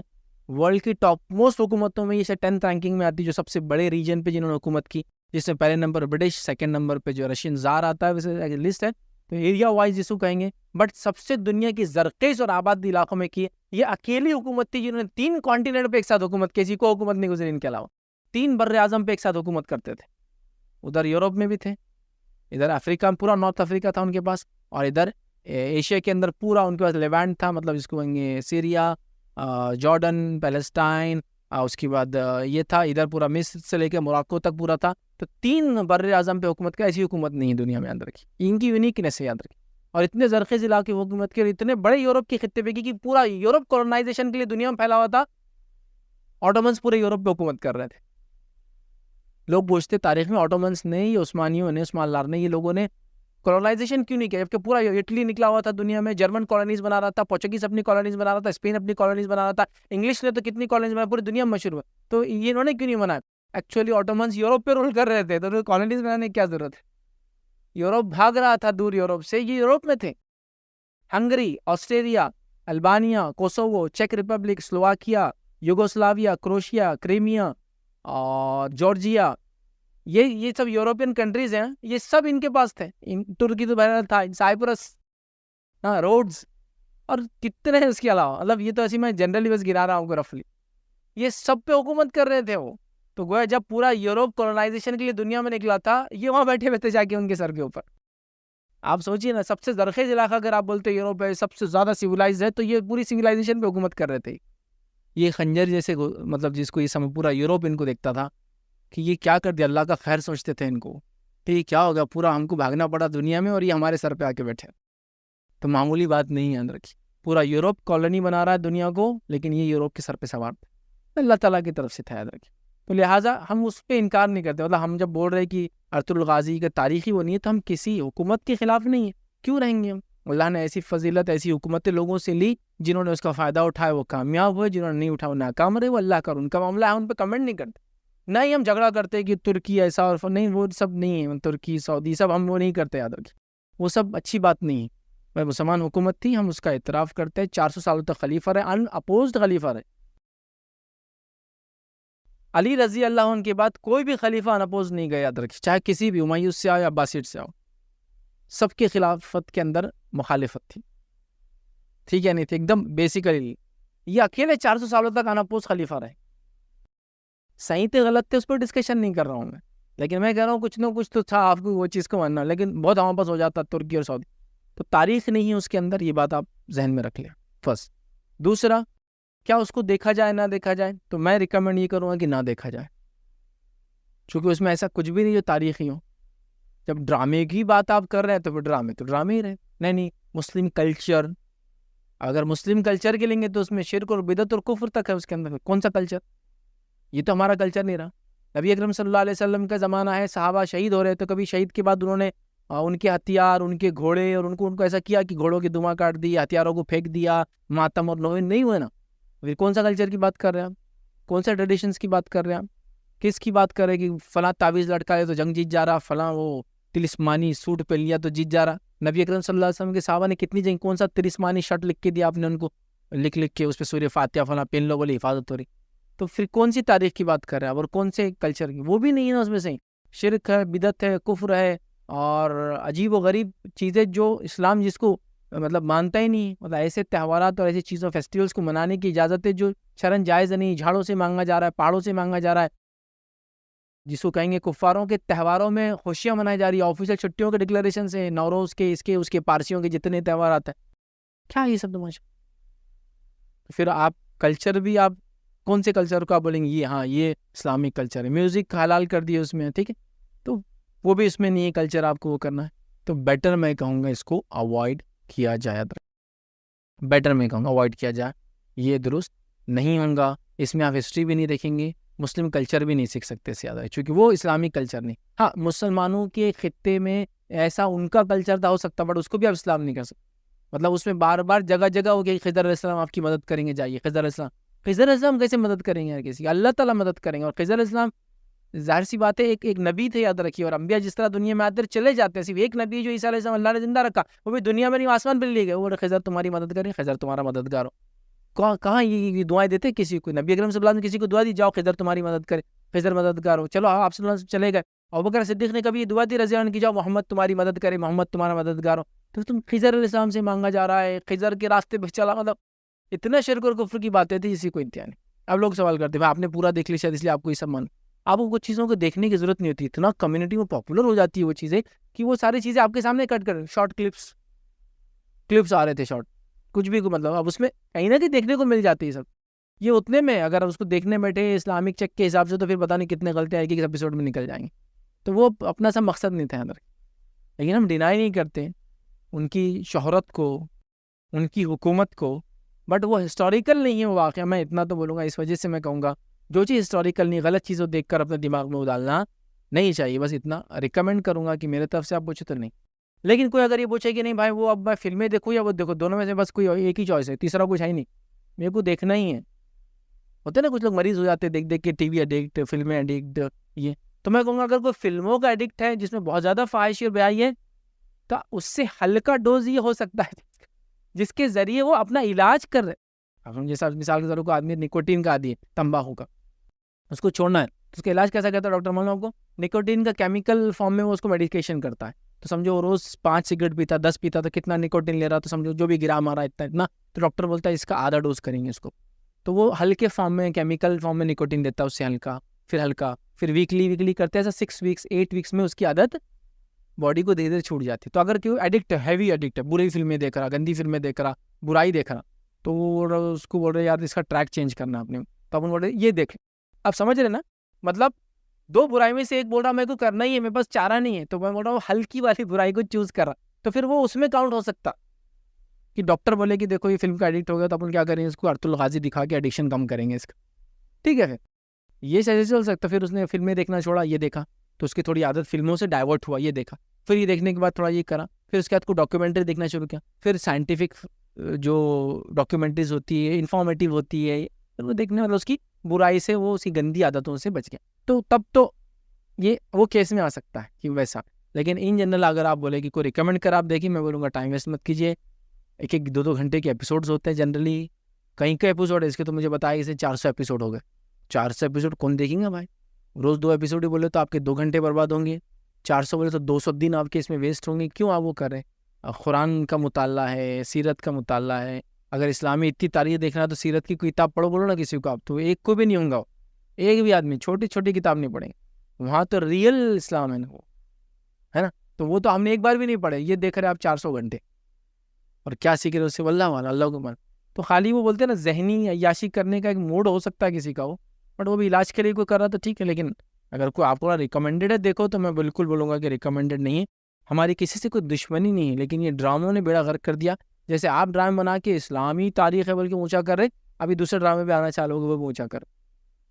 تو یہ تو ہر کوئی اپنے آپ کو وہ کریں گے، سمجھ رہے نا آپ، ٹانگ اونچی کرنا بولتے ہیں اس کو خاموخواہ. تو جو تاریخ ہے وہ تاریخ ہے، اس کو تاریخ ہی رہنے دیجیے. فلموں میں کبھی بھی تاریخ بتانے میں کوئی مزہ نہیں آئے گا، اس لیے کہ اتنی روکھی تاریخ ہو جاتی ہے، اتنی روکھی ہو جاتی کہ کسی کو مزہ نہیں آنے والا ہے، کسی کو کوئی انجوائمنٹ نہیں رہے گا. اس میں کیسا چل رہا آپ دیکھ رہے نا، یہ ہو رہا وہ ہو رہا، خاموخواہ کے ایجادات بتا رہے سائنٹیفک فلاں کر رہے. اور یہ ترکو مطلب یہ ترکی ڈراموں نے تو بیڑا غرق کر دیا. یہ تو صرف اللہ کا فضل ہے کہ نام معلوم ہے اپنے کو. انہوں نے تو ہر بادشاہ کے 100 ایپیسوڈ بنا دیے، یہاں سے وہاں تک پورے بنا دیے انہوں نے، پورے اتا ترک تک لا لی انہوں نے بنا کے. پھر ان کی فوج پہ بھی ڈرامے بنا دیے انہوں نے، مطلب ان کی جو فوج تھی نا اس کی تاریخ، اس پہ ڈرامے. پھر ان کی حکومت جہاں جہاں ہوئی دنیا میں اس پہ ڈرامے شروع کر دیے انہوں نے. ابھی سلجوقوں پہ بنا رہے ہو تو کہیں خوارزم شاہ پہ بنا رہے ہیں، چونکہ وہ بھی ترک تھا. افغانستان پرشیا کے کچھ پارٹ پہ اور پاکستان پہ اس نے حکومت کیا خوارزم شاہ. چنگیز خان جب آیا تھا تو فرسٹ حکومت یہ تھی جس سے ٹکرایا تھا خوارزم شاہ، اور اس کے بعد صرف بغداد کی جو خلافت تھی تو اس پہ شروع کر دیے. پھر وہ انہوں نے جہاں جہاں حکومت کی پورے بنا رہے ہو، مملوک ادھر کے سلجوق، انڈیا کے اپنے جو ہے بلبن، اور سب پہ بنا دے رہے ہو. تو حد ہو گئی آج، وہ مطلب ٹو مچ ہو جا رہا ہو. تو ہم کسی قوم کی، اس کی قومیت کی، اس کے وقار کی، اس کا ماضی کی انکار نہیں کر رہے، اس کے پاسٹ. بٹ اس کا یہ مطلب نہیں ہے کہ آپ کچھ بھی بنائے، کچھ بھی چیز دیکھے اور اس کو تاریخ سمجھے. نو ڈاؤٹ اگر اسلامی تاریخ دیکھے، اللہ رب العزت فضل ہے، اس نے مختلف قوموں کو، مختلف لوگوں کو بشرف اسلام کیا، اور سب نے کمیونٹی کے لیے کچھ نہ کچھ کیا. ترکوں کے تعلق سے تو مطلب جو کہ میں نے جیسا بتایا، میں ہسٹری کا کچھ نہ کچھ نالج رکھتا ہوں. بہت شاہنشاہ حکومت پوری دنیا میں کی انہوں نے. مطلب عربوں کی حکومت ختم ہونے کے بعد خلافت ایک بار ختم ہوئی، خلافت کے بعد امیاد آئے، اس کے بعد عباسی آئے. عباسی خود یہ فارسی تھے، یاد رکھیے، یہ نہیں تھے خاموخواہ انہوں نے رشتہ ایسا فاطمی نے جوڑ دیا، حضرت فاطمہ سے، عباسی نے جوڑ دیا حضرت عباس سے. حضرت عباس کے رشتہ دار نہیں تھے کہیں بھی، یہ جو فارسی تھے سب لوگ فارس کے رہنے والے تھے علاقے کے. خاموخواہ چونکہ اس سے کیا ہوتا تھا فائدہ، نبی کے خاندان سے تو ہمارے خلاف کوئی جائیں گا تو اس کا نبی کے خلاف جا رہا ہے، ایسا ہو جاتا تھا. پھر انہوں نے وہ عباسی اور یہ سب لگا لیا اس کے بعد. لیکن آپ اگر دیکھیں تو انہوں نے شاہنشاہ حکومت کی، اللہ نے ترک کو بشرف اسلام کیا، اور انہوں نے بہت بڑی مطلب آٹومنس تو خری ایک مثال ہے آپ کے پاس. آٹومنس کے بعد آپ لے لیں انڈیا کے اندر جتنے بھی جو قطب الدین ایبک وغیرہ، یہ سب ترک. تیموریڈز لیجیے آپ، یہ پورے ترک تھے. جو تیمور دا لیم، تیمور لنگ جس کو بولتے ہیں، یہ بھی ترک تھا. اس کے بعد آپ صلاح الدین ایوبی کے بعد جو حکومت آئی، جو ہے غلام تھے مملوک، انڈیا کے مملوک بھی اور جو مصر کے مملوک، دونوں جو ہے ترک تھے. اس کے بعد جو اگر سلجوق لے لے، سلجوق کی شاہنشاہ حکومت تھی، یہ بھی نسلاً ترک تھے، یاد رکھیں. انڈیا کے اندر مغل جو تھے یہ بھی نسلاً ترک تھے، یاد رکھیں. تو ترکوں کی حکومت کا کوئی ڈینائل نہیں ہے. مطلب اللہ نے ان کو جو صلاحیت دی حکومت کرنے کی، جتنی افغانی حکومت ہوئی پورے ترکوں نے کی، افغانوں نے نہیں کی، یاد رکھیے. آپ افغانیوں نے پہلی حکومت جو اپنی کی وہ جو ہے احمد شاہ درانی کے زمانے میں کیا تھا. کہ اس سے پہلے ان پہ جتنی حکومت ہے، خوارزم شاہ ترک، اس کے بعد غزنوائٹس ترک، اس کے بعد محمد غزنوی کی بعد غوریز ترک. یا افغانستان سے حکومت کی انہوں نے، غوری بھی ترک تھے، غزنویز بھی ترک تھے، تیموریڈز بھی ترک تھے، یاد رکھے. تو سمجھ رہے اب ان کو اللہ نے صلاحیت دی. ہندوستان کے اندر آپ مغل لے لیجئے، ترک تھے. مغل سے پہلے جو سب سے پہلے حکومت شروع کی وہ بھی ترک تھے، جن کو ہم مملوک بولتے ہیں، مصر کے مملوک. تو اس سے انکار نہیں ہے ان کی صلاحیتوں سے، کہ اللہ نے بہت صلاحیت دی تھی اس قوم کو ایڈمنسٹریٹو لیول پر، حکومت کے لیول پر. لیکن ڈرامے بنا کر، اس میں قصے کہانیاں ڈال کر، فحاشی بھر کر، برائیاں ڈال کر، گانے ڈال کر، شرک اور بدعت ڈال کر آپ اس کو تاریخ بول کے پیش کر رہے ہیں، یہ مت کیجیے. بس تاریخ کو رہنے دیجیے اپنی جگہ. کسی کو بھی تاریخ پڑھنے کا شوق ہے تو میں دعوت دوں گا اس کو کہ وہ ریسرچ ورک کرے. الغازی جو بولے اس پہ تو ریسرچ ورک کرے، چونکہ ملے گا نہیں آپ کو کچھ، لیکن دیگر لوگوں کی تاریخ کی کتابوں کے ذریعے آپ پڑھیں تو تب آپ کو پتہ چلے گا تاریخ یہ ہے. تو تاریخ کے شوقین جو لوگ ہیں، جہاں وہ 400 ایپیسوڈ کی بات کریں، میں کہوں گا 400 پیج کی تاریخ پڑھیں گے، یہاں ہمیشہ کے لیے بسی ہوئی رہیں گی. آپ کو پتہ چلے گا. اور وہ وہاں کی تاریخ کیا کو دیکھنا، کیا کرنا، آپ صلی اللہ علیہ وسلم کے زمانے سے شروع کرو وہاں کی تاریخ. اس کے بعد ابوبکر صدیق رضی اللہ عنہ کی تاریخ دیکھو، عمر ابن خطاب رضی اللہ عنہ کی تاریخ دیکھو، عثمان ابن عفان کی تاریخ، علی بن ابی طالب کے دیکھو، حسن حسین رضی اللہ عنہ کی تاریخ دیکھو، اور دیگر تاریخ کی کتابیں بھری پڑی. دیکھو آپ تاریخ کیسی تاریخ ہے شاہنشاہ. پھر اس کے بعد آپ کو وقت ملا تو سب دیکھو آپ. اللہ ماشاء اللہ آپ کو اللہ. جیسے ہم ہندوستان میں تو ہم یہاں کی دیکھ رہے، کوئی وہاں ہے تو ترکوں کی دیکھو. ٹھیک ہے، وہ حکومت تھی، خلیفہ تھے تو وہ بھی دیکھو. تو دشمنی نہیں ہے، نفرت نہیں ہے کسی سے. ہر کسی قوم کو اللہ نے صلاحیت دی، انہوں نے اسلام کے لیے جو کچھ کیا ہم اعتراف کرتے ہیں اس کا. بٹ یہ کہوں گا کہ یہ ڈرامے کے چکر میں جا کے اپنا وقت اور اپنی صلاحیتیں اور اپنا ذہن خراب نہ کریں. السلام علیکم. میرا سوال یہ تھا کہ حضرت یوسف علیہ السلام کی زندگی پر بھی ڈرامہ وہ کچھ بنا ہوا ہے، تو وہ دیکھنا جائز ہے کہ نہیں؟ بھائی نے سوال کیا کہ یوسف علیہ السلام کی زندگی وہ ڈرامہ ہے. تو دیکھیے مجھے معلوم ہے ایرانی ایک کمپنی ہے میڈیا, تو اس نے جو ہے فارسی میں کچھ ڈرامے بنائے, پورے انبیاء بنائے, قرآن کے پورے واقعات پہ بنا دیے انہوں نے, پورے واقعات, اور وہ نیٹ پہ بہت کامن ہو جاتے ہیں. اور اتنا گھٹیا اور بھدا انسان ہے جو یوسف علیہ السلام کا نعوذ باللہ اس کو کیریکٹر دے دیے جس کی کوئی انتہا نہیں, عجیب و غریب, سمجھے نا. وہ آ جاتے ہیں پاپ اپ ہو جاتے کبھی بھی, اب ان کچھ دیکھتے رہنا تھا بیچ میں آ جاتا یوسف کی کہانی, فلاں کی کہانی, موسیٰ کا واقعہ, اور پورے فارسی ہو, ڈبنگ ہے تو ڈبنگ سمجھ میں آتی ہے, اوپر سے بولا گیا, انگلش میں بھی کی, اردو میں ڈب کر دیا اس کو, اور لوگوں نے اس کو چلا دیا. تو یاد میں ریکمینڈ کروں گا مت دیکھیے, ایک تو اس میں تاریخ ہی نہیں.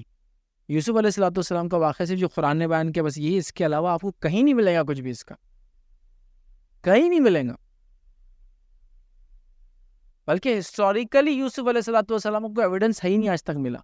یہ تو ہمارا ایمان ہے, ایک الگ چیز, اللہ نے وہی کے ذریعے بتا دیا, انشاءاللہ وہ مل جائیں گا جب ملنا, لیکن ہسٹوریکلی کوئی ایویڈنس نہیں یوسف علیہ السلام کا, سمجھ رہا. اب اس میں آپ یہ مطلب سمجھ لیجیے, آپ نے کوئی کسی نے پڑھ کے سنا دیا ایک کہانی, چلو آؤ بچوں بیٹھو یوسف علیہ السلام کی کہانی, اور قرآن کے اتنے واقعے کو میں نے پڑھ کے سنا دیا, سمجھ میں آ رہا. اگر میں کتنا بھی اچھا, کتنا بھی ڈیٹیل میں, کتنا بھی مفسر نے جو باتیں بتا دی صحیح ضعیف کا خیال نہیں رکھتے ہوئے بھی اگر جو لکھا مفسر نے وہ بھی سنا دوں, تو 3 گھنٹے 4 گھنٹے سے اوپر کا ہسٹری نہیں بنتی, کہانی نہیں بنتی. اب یہاں ڈرامے بنا دیے, روٹین لائف بتا رہے, پیدا ہو رہے, کھا رہے پی رہے, فلاں کر رہے, یہ کر رہے, عجیب و غریب. ہاں, کچھ لوگوں نے ناول لکھ دیا, ابھی تو میڈیا کا زمانہ, لیکن جب میڈیا نہیں تھا میں نے ایک ناول پڑھی تھی یوسف علیہ السلام اور زلیخا کی, انہوں نے ناول لکھ دی ایک پوری. اب ناول تو کیا ناول, یوسف کو بولے زلیخا بولے اپنے طرف مائل کرنے کے لیے ایک کمرے سے دوسرے کمرے میں لگ دی, پھر دروازہ بند کر دی, وہ کمرے میں ایسے ہی تصویریں لگی ہوئی تھی, دا لاک ایسا تھا, مطلب ایسا بالکل جیسا انہوں بیٹھے ہوئے وہاں, وہ دونوں جا رہے ہیں, انہوں نے پیچھے پیچھے جا کے دیکھ رہے, اچھا یہ تصویر لکھو, اچھا یہ لاک لکھو, اس کو پورا. پھر دروازے میں دوسرا دروازہ, چھوٹے تھے ہم, دوسرا دروازہ, تیسرا دروازہ, چوتھا, اور ہر دروازے کے اندر الگ الگ فوٹوਆਂ, خود تھے وہاں, دیکھ رہے تھے فوٹوਆਂ کیسی ہے, فلاں تھی, جانوروں کی تھی, پرانے بادشاہوں کی تھی. 7 کمروں میں لگے, عجیب ہی ہو گیا نا, تو کمرے میں کمرہ, کمرے میں کمرہ, 7 کمرے کا قصہ ہے. اگر یوسف علیہ السلام کو اسٹوری کے مطابق اگر بھاگنا ہے تو 7 دروازے کھولتے بھاگنا. پھر وہ ایسا تھا. اب پھر زلیخا کی خوبصورتی بھی پورا لکھی, انہوں نے ایسا پہنتی تھی, ایسا اڑتی تھی, سلک کی یہ رہتے تھے اس کے, فلاں تھی, دکھنے میں ایسا تھی, مطلب ایسا کر دی کہ وہ سمجھے نا. تو پہلے میڈیا نہیں تھا تو لکھنے والوں نے خیال کیے, اس کیا بولتے ہیں, قصہ سنانے والوں کی اپنی انٹرپریٹیشن سے رہتے ہی, تو انہوں نے لکھ دیے. تو اب میڈیا میں آ کے لوگ کہتے, اب ڈے ٹو ڈے لائف کیسے بتائیں گے یوسف علیہ السلام کی, ہر بات جو آپ بتائیں گے اس کے لیے دلیل چاہیے آپ کو, ورنہ نعوذ باللہ آپ جھوٹ باندھ رہے ہیں. فکٹیشیس ڈرامہ ہے, مطلب آپ بول رہے ہیں خیالی ایک ڈرامہ ہے, تو ٹھیک ہے وہ تو ہو گیا.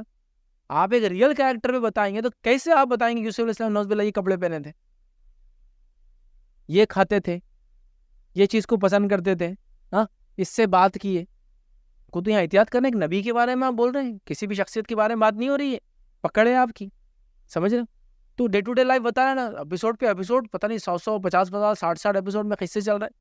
پھر انہوں نے کیا کی, حد کر دی, پورے اسلامی واقعات بھی مطلب آپ صلی اللہ علیہ وسلم زندگی پہ بنا دیے, خالد بن ولید رضی اللہ عنہ پہ بنا دیے, فلاں بنا دیے, یہ بنا دیے. میں نے اس کے بارے میں پچھلی بار رکھا, عجیب و غریب. خالد بن ولید رضی اللہ عنہ کا تو ایک کسی نے بنا دیا اور ڈرامہ, اور لوگ بہت مشہور ہو گیا تھا بیچ میں, ایک ٹائٹل آیا تھا خالی, ایک اتنا مشہور کر دیے. اور ٹائٹل میں کیا تھا معلوم, وہ ٹائٹل میں نے بھی دیکھا, ایک آدمی سے تلوار لیا ہاتھ میں, اور سب تلوار کو زمین پہ سا ڈال کے ایسا پیر رکھ کے بیٹھتے ہیں اسٹائل میں, ایک دم اپنے پاس پرانے یودھا کی تصویر آ رہی, فلموں کے ایڈر ویسا ڈال. جو تلوار ان کے ہاتھ میں معلوم, تلوار کون سی, صلیبی تلوار. صلیبیوں کی تلوار کی خصوصیت ہوتی تھی, بالکل سیدھی ہوتی تھی, مطلب نیچے بڑی, اوپر ٹیپر ہوتی, چھوٹی ہوتی تھی. اس کی جو مٹھی ہوتی تھی لمبی ہوتی تھی, اور بیچ میں کھڑا, اور وہ کیا کرتے تھے, اسی کو رکھ کے عبادت کرتے تھے ایسا کھڑا. مسلمانوں کی تلواریں ہیں نا, وہ ایسے گول ہوتی تھی عربوں کی خاص طور سے. تو خالد بن ولید پہ آپ فلم بنا رہے, آپ کو یہ پتا نہیں کہ بیسیکلی وہ آدمی ہاتھ میں تلوار کیسے رکھتا تھا. صلیبی تلوار دے دی ان کے ہاتھ, اور وہ اسٹائل سے جتنے کی بات وہ زمین میں گاڑ رہے, صلیبی اسی کرتے تھے. کیا مطلب, بنانے والوں کو بھی عقل نہیں ہے, دیکھنے والوں کو بھی عقل نہیں ہے. ہسٹوریکل کچھ نہ کچھ فیکٹس ہوتے ہیں چیزوں کے پیچھے, آپ کیسے بنا سکتے ہیں اس پر, ان کی پرسنل لائف کو کیسے ڈیفائن کر سکتے ہیں. پھر اس میں ان کی شادی بتا رہے, بیاہ بتا رہے, فلاں بتا رہے, بچے بتا رہے, نعوذ باللہ یہاں تک کچھ اس کے اندر ہے کہ وہ جو فلموں میں چلتا ہے نا, نظر سے نظر مل رہی تو ان کی شادی سے, وہ تک بتا رہے, نعوذ باللہ. یہ سب بتا کے آپ کیا کیریکٹر بتانا چاہ رہے ہیں کسی شخصیت. بہرحال میں تو ریکمینڈ نہیں کروں گا, اس کو نہ دیکھیں, اس سے بچے, زیادہ بہتر ہے. پھر آنے والا وقت اور دور کیسا رہیں گا, اس ٹائم میں علماء اس حساب سے وہ فتویٰ اگر دیتے ہیں تو وہ ایک الگ بات ہے. آپ سمجھ رہے ہیں, میں ایسا نہیں کر رہا ہوں کہ یہی میری بات حتمی ہے, کوئی نہیں کر, لیکن آنے والا دور ہے, میڈیا کہاں تک جائیں گا, سائنس ٹیکنالوجی کیسے بڑھیں گی, پھر اس میں اگر واقعی میں اسکروٹنی کر کے کوئی چیز بتائی جا رہی ہے اس لمٹ میں رہ کر, شریعہ کی باؤنڈریز میں رہ کر, اور پھر دکھائی جا رہی ہے, تو وہ ایک الگ بات ہے. ڈاکیومنٹریز دیکھنا, اس سائنس کی ڈاکیومنٹریز دیکھنا, ہسٹوریکل دیکھنا ہے نا, یہ سب تو آلریڈی میں نے دے دیے فتوے کہ ٹھیک ہے علم حاصل کرنے کی حد تک ٹھیک ہے, تو ویسا وہ بھی ہوں گا. بٹ ابھی فی الوقت میں یہ کہہ رہا ہوں کہ نہ دیکھے, چونکہ اس میں ریالٹی کا اور فیک جو ہے جھوٹی باتیں بہت زیادہ ہے. جب ایسا کچھ ہو جائے, اتنی اوتھینٹسٹی وغیرہ ہو جائے, تو ایک الگ بات ہے, علماء جب بتائیں گے اس کے اعتبار سے انسان عمل کر سکتا. کسی نے ایک سوال کیا, ملک کے شام کے حالات جب بھی خراب ہوتے ہیں تو لوگ طرح طرح کی باتیں کرتے ہیں, جیسے وہاں حق اور باطل کی جنگ ہو رہی ہے, اب دنیا میں کوئی خیر نہیں رہا, اب بس قیامت آنے والی ہے, یہاں تک کہ کچھ لوگ ٹیررسٹ آرگنائزیشن کا سپورٹ کر رہے ہیں. تو آپ اس معاملے میں کیا روشنی ڈالیں گے؟ دیکھیے, سب سے پہلے جب میں شام کی بات کر رہا ہوں اور شام کے تعلق سے چیزوں کی بات کر رہا ہوں, تو آپ کو ہمیشہ کوئی بھی کام جب کرنا ہے وہ علماء کے رہنمائی اور گائیڈنس میں کرنا ہے. میں اور آپ چیزوں کو انٹرپریٹ کر کے ہاں یہ فٹ ہو رہی ہے, ہاں بالکل یہ تو آج کے حال ہے, ہاں اس کا مطلب قیامت آ گئی, ہاں اس کا مطلب میں گھر چھوڑ کے بکریاں چلانا شروع کر دوں, ہاں اس کا مطلب یہ ہے کہ بچوں کو پڑھانا لکھانا چھوڑ کے جنگل میں جا کے پہاڑ میں گفا میں رہنا شروع کر دیں. لوگ انٹرپریٹ کر کے خیر اس کل آنے والی دجال اب نکل گیا. میں نے ایسے لوگوں کو دیکھا اس معاملے میں, اسی کو امتحان, ایک صاحب مجھے ملے, مبارک, بولے اللہ نے آپ کو جوان رکھا اور اللہ نے آپ کو جوانی دی, اور آپ کے دور میں ہی بولے عیسیٰ علیہ السلام آنے والے, دجال بولے یہاں ناگپور تک آ گیا, بولے اب آگے بڑھ رہا ہو, آپ لوگ رہیں گے تو لڑیں گے. مطلب بالکل حضرت, ہم پیچھے کیسے رہیں گے اگر آ گیا ہو تو, رہیں گے لڑنے میں. لیکن آپ سے میرا کوشچن ہے, ناگپور تک کیسا آ گیا ہو یہاں تک, اور اپنے کو پتہ کیسے نہیں چلا؟ تو بولے میڈیا کے وجہ سے, بولے عیسیٰ علیہ السلام بھی ویسے آ گیا, بولے لیکن میڈیا کی وجہ سے باہر نہیں آ رہے. بولے تو میڈیا کی وجہ سے کیوں جا رہے؟ تو ٹیررزم کا وہ چل رہا نا. بولے تو اچھا عیسیٰ علیہ السلام کو کلیریفیکیشن دینا ہے ٹیررزم کا, پھر آئیں گے کیا؟ اچھا پھر تو ویٹ کرنا انہوں کافی لمبا. لیکن وہ فرشتوں کو کیوں نہیں دیکھ پائے ہم؟ تو پھر وہ ایسا نہیں ویسا نہیں, ایجڈ آدمی, اور جب بول رہے تھے نا جب پسینہ جا رہا ہوں, اتنے سیریس تھے اس چیز کے لیے. جمعہ نہیں پڑھتے, وہ گھر سے باہر نہیں نکلتے, وہ ان کے گھر کی کوئی عورت گھر سے باہر نہیں نکلتی, ریزن بینگ دجال باہر. نو شادی بیاہ بھی کرتے ہو, داماد کو لا لیتے ہو گھر پر, بیٹی نہیں دیتے ہو شہر میں چونکہ دجال ہے, اور بکریاں پال کے زندگیاں گزار رہے کئی لوگ ایسے. تو یہ سب مس انٹرپریٹیشن ہے, چیزوں کو اپنے حدوں سے کیا بولتے ہیں, افراط اور تفرید کے لوگ شکار ہیں, حد ہو گئی یار, تو یہ کرتے ہیں لوگ. تو ابھی شام کا کچھ بھی ہونا, وہ کالے جھنڈے آئیں گے, تو بس انہوں نے کالے جھنڈے لہرا دیے, انہوں نے بولے وہ قیامت آ رہی. اب عیسیٰ علیہ السلام ہوا نا, یہ کئی بار ہوا نا, جب شام کے اوپر حملہ ہوا یہی ہوا. تو بہرحال چیزوں کو سمجھنے کی ضرورت ہے. سیاسی حالات پہ جن انسان کی نظر ہوتی ہے وہ سمجھ جاتے ہیں چیزوں کو کہ دنیا میں کیا چل رہا ہے. ہم ہر حالت کو لا کے بس قیامت قیامت قیامت, اور جو کرنے کا کام ہے چھوڑ کے بس قیامت کی نشانیوں کے پیچھے پڑے ہوئے. وہ جب آنا ہے آ جائیں گی, آپ کو مجھے کیا کرنا ہے, ہم کو نشانیوں کو ڈھونڈتے اور واچ کرتے نہیں بیٹھنا ہے, ہم کو وہ کام کرنا ہے جو ہمارا آخرت کو کامیاب کر سکتا ہے, ہم وہ چھوڑ کے بس اس میں لگیں. تو لہٰذا شام کی چیزوں کو میں نے دیکھا ہوں لوگ بہت مس انٹرپریٹ کرتے ہیں, اور بہت زیادہ اوور اس کو وہ کرتے ہیں, حدیثوں کو توڑ موڑ کے پیش کرتے ہیں. تو یہ شام کے بارے میں ہے. ہمارے پڑوسی ملک میں ہند کے غزوہ ہند کے بارے میں سیم ہو رہا ہے, توڑ موڑ کے چیزوں کا ایسے پیش کیا جا رہا ہے کہ بس مطلب ہر چیز ہوتا ہے. اتنی فضیلت بتا دی گئی کہ اب لگ رہا ہے کہ وہاں کے ملک کے لوگوں کو اس کے علاوہ کچھ ہے ہی نہیں کام, زندگی بس جینا ہے تو یہی کرنا. حالانکہ بہت چند روایتیں اس کے تعلق سے صحیح اور کچھ بھی نہیں اس کے علاوہ, اور وہ قیامت سے پہلے.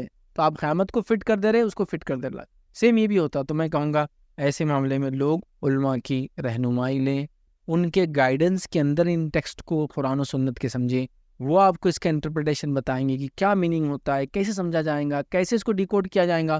اور علامات قیامت میں کچھ باتیں ایسی جو جس کو کہتے ہیں اس کے لفظ کو نہیں لیا جاتا ہے, مطلب وہ مجاز ہوتا ہے اس کے اندر, حقیقی نہیں ہوتے وہ الفاظ. وہ جب ہوں گا تو سمجھ میں آئیں گا, یا اس کے کئی میننگ ایک سے زیادہ تب نکل سکتے ہیں. کچھ الفاظ بالکل حقیقی ہوتے ہیں, تو جہاں حقیقت میں بتایا گیا وہاں مجاز کرتے ہیں, جہاں مجاز ہے مثال اس کو حقیقت کر دیتا. دجال کانا ہوں گا تو وہ ٹی وی بولے دجال ہے. میں نے خود سنا ایسے مولویوں کو بولتے جو ٹی وی کو دجال بولتے ہیں, ابھی تو نہیں بولتے, جب بولتے تھے جب ٹی وی آیا تو بولے ایک آنکھ کریں گا تو یہ. حدیث میں حالانکہ واضح ہے کہ وہ ایک شخصیت ہے, وہ ایک انسان ہے, وہ پیدا ہوں گا, پھر بھی آپ اس کو کیا کریں, حقیقت کو مجاز پہ لے جا رہے. اور جہاں باتیں ایکسپلینیٹری رہتی چیزوں کو, جہاں اس کو سمجھنا پڑتا ہے, وہاں حقیقت میں لیتے ہیں, لفظاً پکڑ لیتے اس کو. تو ویسا نہیں ہونا چاہیے. تو لہٰذا میں کہوں گا علماء سے وہ بات چیت کرے, علماء سے اس کا معنی سمجھے, انشاءاللہ عزیز صحیح بات تک پھر پہنچ سکیں. ورنہ اگر ایسی منمانی کریں گے بہت زیادہ امکان ہے کہ لوگ غلط معنوں میں جائیں, غلط لوگوں کے ہاتھ میں جائیں, اور غلط لوگوں کی غلط باتوں کا شکار ہو جائے, اور اس کے نقصانات بہرحال ہم نے پچھلے زمانوں میں دیکھے ہیں جو ہوئے لوگ نوجوانوں کے ساتھ, اگلے بھی ہوں گے. تو لہٰذا چیزوں کو اس کے حدود میں رکھا جاتا ہے, انشاءاللہ عزیز یہ بیٹر رہے گا. اسی پہ اپنی بات کو ہم ختم کریں گے. وآخر دعوانا الحمد للہ رب العالمین. سبحان ربک رب العزت عما یصفون وسلام علی المرسلین والحمد للہ رب العالمین.